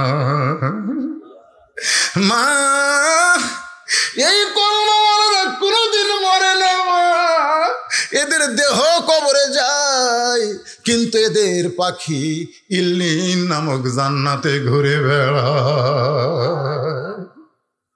মেয়েটা বলে, হোসেন রে, আমি এক দৌড়ে এসে রোমের রাজদরবারে দেখি আমার দাদা তার সৈন্যদের নিয়ে শাহবাগে যেমন আনন্দ করেছে তেমন আনন্দ করে বলতেছে, মুসলমান পুড়ে গেছে, মুসলমান মরে গেছে। আমি তখন দাদার সামনে শাহাদত আঙ্গুলি তুললাম, ইমানের বলে বলিয়ান হয়ে বললাম, দাদা কানার ভাগ্যে ধন মিলে না, দাদা কানার ভাগ্যে ধন মিলে না। সামনে আছে পড়ে সোনা, কানা দেখতে পায় না, মাটি মনে করে ফাইলা দেয়, হাতে তুলে নেয় না, কানার ভাগ্যে ধন মিলে না। আপনি বলতেছেন দাদা মুসলমান পুড়ে গেছে, মরে গেছে, আমি নিজের চোখে দেখছি না। না দাদা, মুসলমানের খাঁচা পড়তেছে আর পাখি এখন জান্নাতে উড়ে বেড়ায়। আমার দাদা চিৎকার করে বলে, তুই আমার নাতনি হয়ে ওই মরা মুসলমানের পক্ষে কেন কথা বলিস? আমি তখন বললাম, দাদা আপনার নাতনি মুসলমান মারার খেলা দেখতে সে ঈমান গ্রহণ করেছে। আমার দাদা তখন কয়, এরা কোন জাত রে, এদেরকে মাইরা কোনোদিন শেষ করা যাবে না, এদের একটা মারলে 10টা পয়দা হবে। ধরে কোন ঠিক কিনা? আমি গোটা বিশ্বের কাফের বেঈমানদের হুঁশিয়ার করে দিচ্ছি, এই মিডিয়ার মাধ্যমে সবাই দেখতেছো, মুসলমান মারে তোমরা কোনোদিন শেষ করতে পারবা না। তোমরা নিউজিল্যান্ডে 80টা মুসলমানকে নামাজ পড়া অবস্থায় মারছিলা, পরের দিন 250 খ্রিস্টান এক লাইনে মুসলমান হয়ে গেছে। একজন খ্রিস্টানকে বলা হলো, তুমি খ্রিস্টান হয়ে তোমার জাতির লোক মুসলমানকে মারলো, তুমি কেন আবার ইসলাম গ্রহণ করলা? তখন বলতে যে, ভাই সিসি ক্যামেরায় আমি দেখলাম মুসলমানকে যখন গুলি করতেছে, যেই মুসলমান সেজদাতে আছে সেজদা অবস্থায় গুলি খাইছে, যেই মুসলমান রুকুতে আছে রুকু অবস্থায় গুলি খাইছে, একটাবারও আহা ও শব্দ করে নাই, ওই অবস্থায় তারা দুনিয়া থেকে চলে গেছে। আমার বিশ্বাস ইসলাম ছাড়া কোনো ধর্ম নাই। 250 খ্রিস্টান একদিনে মুসলমান যখন হলো, তখন বিশ্ব মিডিয়া বলল, এই মুসলমানকে মারে কোনোদিন শেষ করা যাবে না, এদের একটা মারলে 10টা পয়দা হবে। জোরে কোন ঠিক কিনা? আল্লাহর বান্দারা, মেয়েটা বলে, হোসাইন 6 বছর বয়সে ঠিক এইভাবে আমি ঈমান গ্রহণ করেছি। হোসেন বলে, রে মেয়ে, 2 নম্বর প্রশ্নের উত্তর যেমন আশা করেছিলাম তার চাইতে 1000 গুণ তুমি সুন্দর দিয়েছ। ওমর ফারুক বলতেছে, আলী ভাই আমার ঘটকালে আল্লাহ কবুল করেছে। হোসেন বলতেছে, এত সহজ না, 3টা প্রশ্নের উত্তর না দিলে আমি তো বিয়ে করব না। ওমর ফারুক বলে, হোসাইন তাহলে 3 নম্বর প্রশ্ন করো। এবার হোসাইন 3 নম্বর প্রশ্ন করতেছে। মায়েরা, পর্দার অন্তরে যারা আছেন একটু মনোযোগ দিয়ে শোনেন, খালি গল্প মারতেছে, কারণ মেয়েরা একটি হলে, ভাই আমি দেখছি 3 মেয়ে মানুষ একটি হলে খালি গল্প করতে, তোরটা কেমন, মানে ওর কে কোনো গল্প নাই, তোরটা কেমন। আমি বেলকনিতে বসে থেকে আর বইয়ের কাছে 2টা আসছে তো গল্প করতেছে, তোরটা কেমন। আল্লাহ আমাকে একটা স্বামী দিছে, ভাই করছে বউ, আমার বউ, আল্লাহ আমাকে একটা স্বামী দিছে, কথায় কথায় দেখেন কি বলতেছে, আল্লাহ মানে যেই স্বামী করা হয়, বউ কয় আল্লাহ আমাকে একটা স্বামী দিছে, এদিক সেদিক যাওয়ার বুদ্ধি নেই। আর বলতে তোর ডাকা বল, আমারটা ভেড়া, আমি তা করি তাই ভেড়া। যে বইয়ের কথা মতো স্বামী চলে, বউ তাক ভেড়া কয়, ভেড়া কয়, আমারটা ভেড়া, আমি যা করি তাই। তা আপনারা কড়া হবেন না ভেড়া হবেন?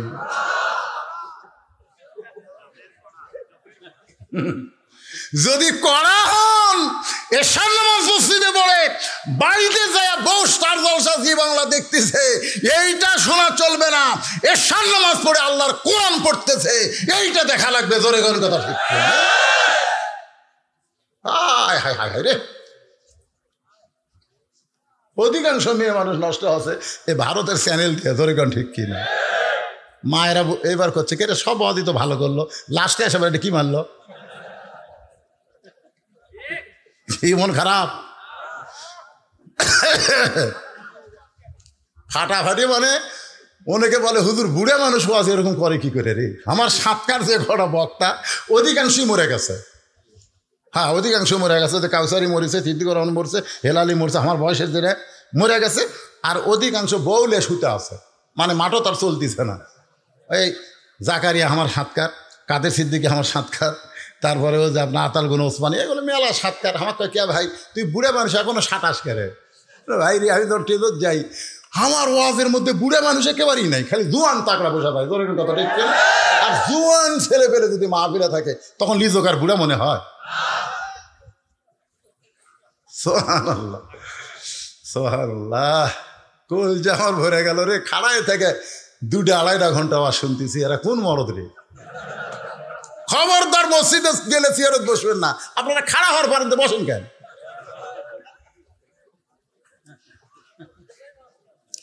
এবার হোসেন বলতেছে রে মেয়ে, আমার 3 নম্বর প্রশ্ন হলো বিবাহের পরে। বিবাহের, হ্যাঁ খুব খেয়াল করবেন, বিবাহের আগে কিন্তু কোনো কিছু জায়েজ নাই। আমাদের বাংলাদেশে 14ই ফেব্রুয়ারি যারা পালন করে, এরা বিয়ের আগে করে না পরে করে? একটা স্বামীক দেখি না যে 14ই ফেব্রুয়ারি পালন করতেছে। আমি এক স্বামীক করলাম, কে ভাই 14ই ফেব্রুয়ারি রে, ভ্যালেন্টাইন ডে, ফুল টুল কিছু নিছে? একটা কি করো আমাকে খালি শরীর ভালো থাকলে প্রত্যেক রাত 14ই ফেব্রুয়ারি। এই বছর অন্তর ফুল দিয়ে ভ্যালেন্টাইন ডে, শালা হিজরা মরদ রে।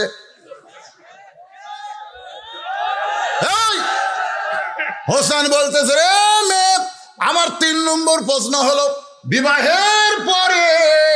ভাই মন খারাপ করতেছে, কি করবেন?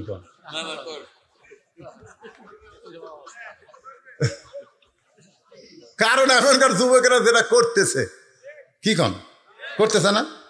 ভ্যালেন্টাইন ডে, বিশ্ব ভালোবাসা দিবস, বিয়ার আগে যত কথা, তোমাকে ছাড়া আমি বাঁচবো না, একটা রাত দেখিনি মনে হয়, 1 বছর তোমাকে দেখি না, হায় হায় কি প্রেমের রং লাগাছে।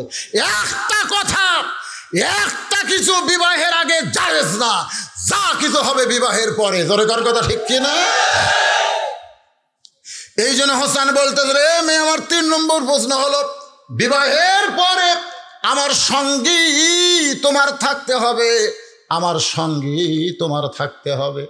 মেয়েটা ফোঁপায় ফোঁপায় কাঁদতেছে। ওমর ফারুক বলে, মা 2টা কঠিন প্রশ্ন করলো, তুমি উত্তর দিবার পারলা, আর এই সহজ প্রশ্ন শুনে কেন কাঁদতেছ? মেয়েটা বলে, আমিরুল মুমিনিন, হোসাইন যেই প্রশ্ন করেছে, এই প্রশ্নটা শুনতে সহজ মনে হলো, উত্তরটা অত্যন্ত কঠিন। কারণ আয়ুব নবী নামে একজন নবী ছিলেন, যেই নবী এক সময় বাদশা ছিল। সেই নবীর অনেকগুলো বিবি ছিল, বাড়িঘর সহায় সম্পত্তি রাজত্ব সবই ছিল। কিন্তু যখন অসুস্থ হয়ে গেল, তখন এক সময় বাদশাহী ও আল্লাহ কেড়ে নিল। এক সময় দেহে পছন্দ ধরে গেল, যতগুলো বউ ছিল সব বউ আয়ুব নবীকে ছেড়ে গেল। ভাই বন্ধু সবাই তাকে কাঁধে করে নাক ধরে দুর্গন্ধ জঙ্গলের মধ্যে ফেলে দিয়ে গেল। আমিরুল মুমিনিন মেয়েটা বলতেছে, ওই সময় আয়ুব নবীর সঙ্গে কেউ ছিল না, তবে একজন বিবি এমন মুহূর্তেও আয়ুব নবীকে ছাড়ল না, সেই বিবির নাম হইল রহিমা। হোসাইন, আপনার 3 নম্বর প্রশ্নের উত্তর হলো রহিমার মতো আমি আপনার সুখে দুঃখে সব সময় থাকতে চাই। হোসেন বললেন, এই মেয়েটাকে বিবাহ করাতে আমার আর কোনো আপত্তি নাই। মেয়েটার নাম হলো শাহের বানু। কারবালার প্রান্তরে আলী আসগরকে নিয়ে যখন হোসেনের সামনে হাজির হয়ে বলে, স্বামী গো, আমার স্তনের দুগ্ধ শুকে গেছে, ফোরাত কোলের পানি শিয়াল কুত্তা খায়, আমার আলী আসগরের মুখে কি এক ফোঁটা পানি দেওয়া যাবে না? হোসেন কাঞ্জারের বল বিবি, তোমার আলী আসগরকে নিয়ে তুমি চলে যাও, তুমি চলে যাও। বলে বিবাহের 3 নম্বর প্রশ্ন ছিল, বিবাহের পরে আমার সঙ্গী থাকতে হবে, আমার সব চলে যাবে, কিন্তু আপনাকে ছেড়ে আমি যাব না। আলী আসগর শহীদ হলো।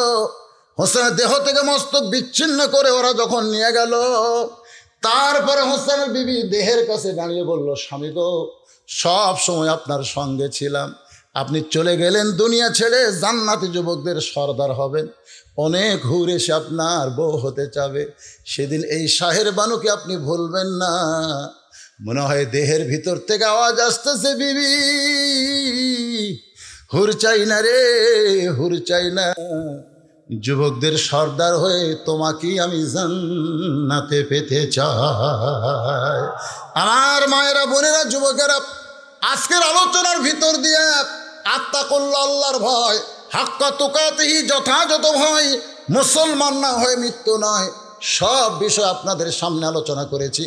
আল্লাহ যেন আমাদেরকে আমল করার তৌফিক দেয়। জোরে কন আমিন। সবাই বলে আল্লাহুম্মা আমিন। ভাইজান, এখানে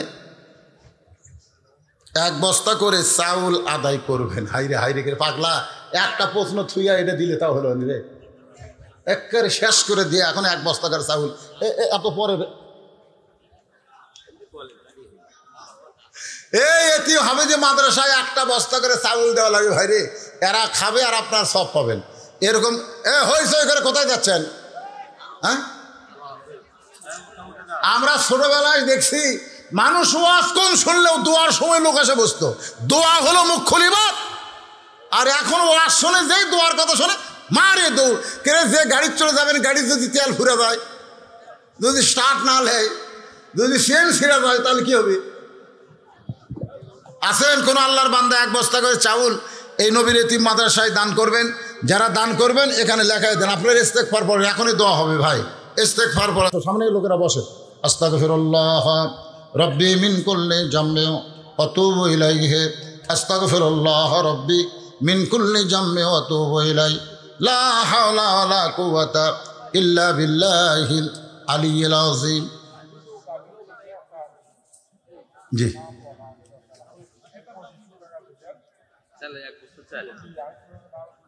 নাম বলবে না, 1 বস্তা 40 টাকা দিয়েছে, আলহামদুলিল্লাহ, নামের দরকার নাই, ইনশাল্লাহ পাই। এখন এটা করো না, বসো 5 মিনিট ধৈর্য ধরো। আল্লাহুম্মা আমিন। আল্লাহুম্মা আনতাস সালাম ওয়া মিনকাস সালাম, তাবারাকতা ইয়া যাল জালালি ওয়াল ইকরাম। মাবুদ, সেই মাগরিবের নামাজের পর থেকে রাত 1:45 পর্যন্ত তোমার পাগল বান্দা বান্দিরা আরামের বাড়ি, আরামের ঘুমকে বাদ দিয়ে কোরআন হাদিসের মহব্বত করে যার মধ্যে নিয়ে এই জান্নাতের বাগানে বসে বসে কোরআন হাদিসের আলোচনা শোনার শেষে আমি গুনাহগারের সঙ্গে রহমতের দরজায় ফকির হয়ে দোকানা হাত তুলেছি। আল্লাহ মেহেরবানি করে আজকের মাহফিল আমাদের সকলের হেদায়েতের জন্য, নাজাতের জন্য, জান্নাতের জন্য কবুল করে নাও। এই মাহফিলের শুরু থেকে শেষ পর্যন্ত যত আলোচনা হয়েছে আল্লাহ, এর মধ্যে যদি ত্রুটি হয়, ভুল হয়, মাফ করে দাও, এর জাহাদিয়া মঞ্জুর করো। সোনার মদিনায় নবী পাকের রওজা মুবারকে আল্লাহ কবুল করে নাও। तमाम अंबिया किराम, আসহাবে কেরাম, উম্মাহাতুল মুমিনিন, শহীদ শহীদান, জান্নাতুল বাকি, জান্নাতুল মাওয়া সহ পৃথিবীর যত গোরস্থানে যত মুর্দা শুয়ে আছে আল্লাহ সকলের আরওয়াহ পরে হাদিয়া কবুল করো। মাবুদ, আমরা যারা হাত তুলেছি, আমাদের জনম দুঃখনী মা যাদের কবরে চলে গেছে আল্লাহ, ছোট্ট একটা শব্দ হলো মা, এই নামের মধ্যে কি মধু, যাদের মা নাই তারাই বুঝতেছে। এই দরদের মা যাদের কবরে গেছে আল্লাহ, মেহেরবানি করে মায়ের কবরকে জান্নাতের টুকরা কবুল করো। বাবার বাড়ি ঘর সবই আছে, আমি সহ আমরা যারা বাবা হারা এতিম হয়ে গেছি, আল্লাহ মেহেরবানি করে বাবার কবরকে জান্নাতের টুকরা বানিয়ে দাও। মাবুদ, আজকে মাহফিলে এসে যে বাড়িতে কিছুক্ষণ বিশ্রাম করলাম, আল্লাহ সাবেক এমপি মরহুম আজকে দুনিয়া থেকে চলে গেছে, আল্লাহ সে এমপি সাহেবের কবরকে জান্নাতের টুকরা বানিয়ে দাও। আয় আল্লাহ তাআলা, আমরা যারা হাত তুলেছি, কত মানুষের জানাজার নামাজ আমরা পড়েছি, এই দুই হাত দিয়ে কত কবরে মাটি দিয়েছি। একদিন আমরা সবাই মরে যাব। যেদিন আমাদের মৃত্যু হবে, দিনটা যেন জুমার দিন হয়, মাসটা যেন রমজান মাস হয়। ইমানের সাথে ইজ্জতের সাথে মুসলমান হয়ে এ দুনিয়া থেকে যেন বিদায় নিতে পারি। আল্লাহ আমাদের সকলের জন্য কবুল করেন। আল্লাহ এই মাদ্রাসাকে কবুল করেন। মাদ্রাসায় নগদে বাকিতে আজকে যারা দান করেছে, আল্লাহ সকলের দানগুলোকে জান্নাতের বিনিময় হিসাবে কবুল করেন। মাবুদ, আমাদের মধ্যে আমরা যারা অসুস্থ আছি সুস্থ করে দেন, অভাবকে মোচন করে দেন। গোটা বিশ্বের মুসলমানকে আল্লাহ আপনি হেফাজত করেন। আমার বাংলাদেশের প্রতি রহম করেন। বাংলাদেশের মাজলুম আলেম আজকে যারা জেলখানায়, আমার ওয়াজির আদর্শ, আমার উস্তাদ আল্লাহর ওলি, কোরআনের পাখি আল্লামা সাইদি হুজুর অসুস্থ অবস্থায় রয়েছে, আল্লাহ তার প্রতি খাস রহমত নাজিল করো। আল্লাহ যুবকদের আইডল আমার ভাতিজা আমির হামজাকে আল্লাহ তুমি জেলখানায় রেখেছো, আল্লাহ কোরআনের জন্য আবার তুমি তাকে মুক্ত করে দাও। মাবুদ, মামুনুল হক হক কথা বলে মানুষের ইমানকে গরম করতো, আল্লাহ এছাড়াও যত আলেম ওলামা আজকে জেলখানার মধ্যে রয়েছে, আমরা দোয়া করি আল্লাহ সকলকেই তুমি মুক্ত করে দাও। আল্লাহ পলাশ বাড়ির উপরে রহমত বরকতের দরজা খুলে দাও। আজকের মাহফিলের সম্মানিত সভাপতিকে আমার ভাইজানকে আল্লাহ তুমি কবুল করে নাও। মাবুদ, আজকের মাহফিলের সম্মানিত প্রধান অতিথি উপজেলা চেয়ারম্যানকে আল্লাহ তুমি কবুল করো। বিশেষ অতিথি মেয়র সাহেবকে আল্লাহ তুমি কবুল করো। সুধীজনকে কবুল করো। পলাশবাড়ির সিনিয়র ফাজিল মাদ্রাসার সম্মানিত প্রিন্সিপালকে আল্লাহ তুমি কবুল করো। ভাইস প্রিন্সিপালকে কবুল করো। শিক্ষক মণ্ডলীকে কবুল করো। খাস করে আমার বাপজান মনোয়ারকে কোরআনের ময়দানে দায়ীর আল্লাহ হিসাবে আল্লাহ তুমি কবুল করে নাও। মাবুদ গো, ফিরাইয়া দিও না হাত, যার দুইখান হাত পছন্দ করো, সেই দুই হাতের ওসিলায় গোটা মাহফিলকে আল্লাহ তুমি কবুল করে নাও। আল্লাহ প্রশাসনের ভাইরা, আমার পুলিশ ভাইরা যারা যেখানে দায়িত্ব পালন করতেছে, আল্লাহ সকলকেই তুমি কবুল করে নাও। নাসিয়ার মনোয়ারা দুই বস্তা চাউল দোয়ার মধ্যে দিয়ে দিচ্ছে, আল্লাহ তাদেরকে তুমি কবুল করো। আল্লাহ আল্লাহ আমার প্রশাসনের ভাইরা, আল্লাহ যারা আজকের মাহফিল তদারকি করতেছে, ভলেন্টিয়ার, সকলকে আল্লাহ তুমি কবুল করো। আল্লাহ এই মাহফিল করতে গিয়া সর্বাত্মক সহযোগিতা যারা করেছে সকলকে মাফ করে দাও। আল্লাহ টিওনো স্যারের জন্য দোয়া করি। আমরা যারা মাহফিল করার ব্যাপারে অনুমতি দিয়েছে, মাহফিল করাতে সহযোগিতা করেছে, আমাদের মাহফিলের দিকে নজর দিয়েছে, আল্লাহ তাদের সকলকেই তুমি কবুল করো। আল্লাহ সুবহানা রাব্বিকা রাব্বিল ইজ্জাতি আম্মা ইয়াসিফুন ওয়া সালামুন আলাল মুরসালিন ওয়ালহামদুলিল্লাহি রাব্বিল আলামিন।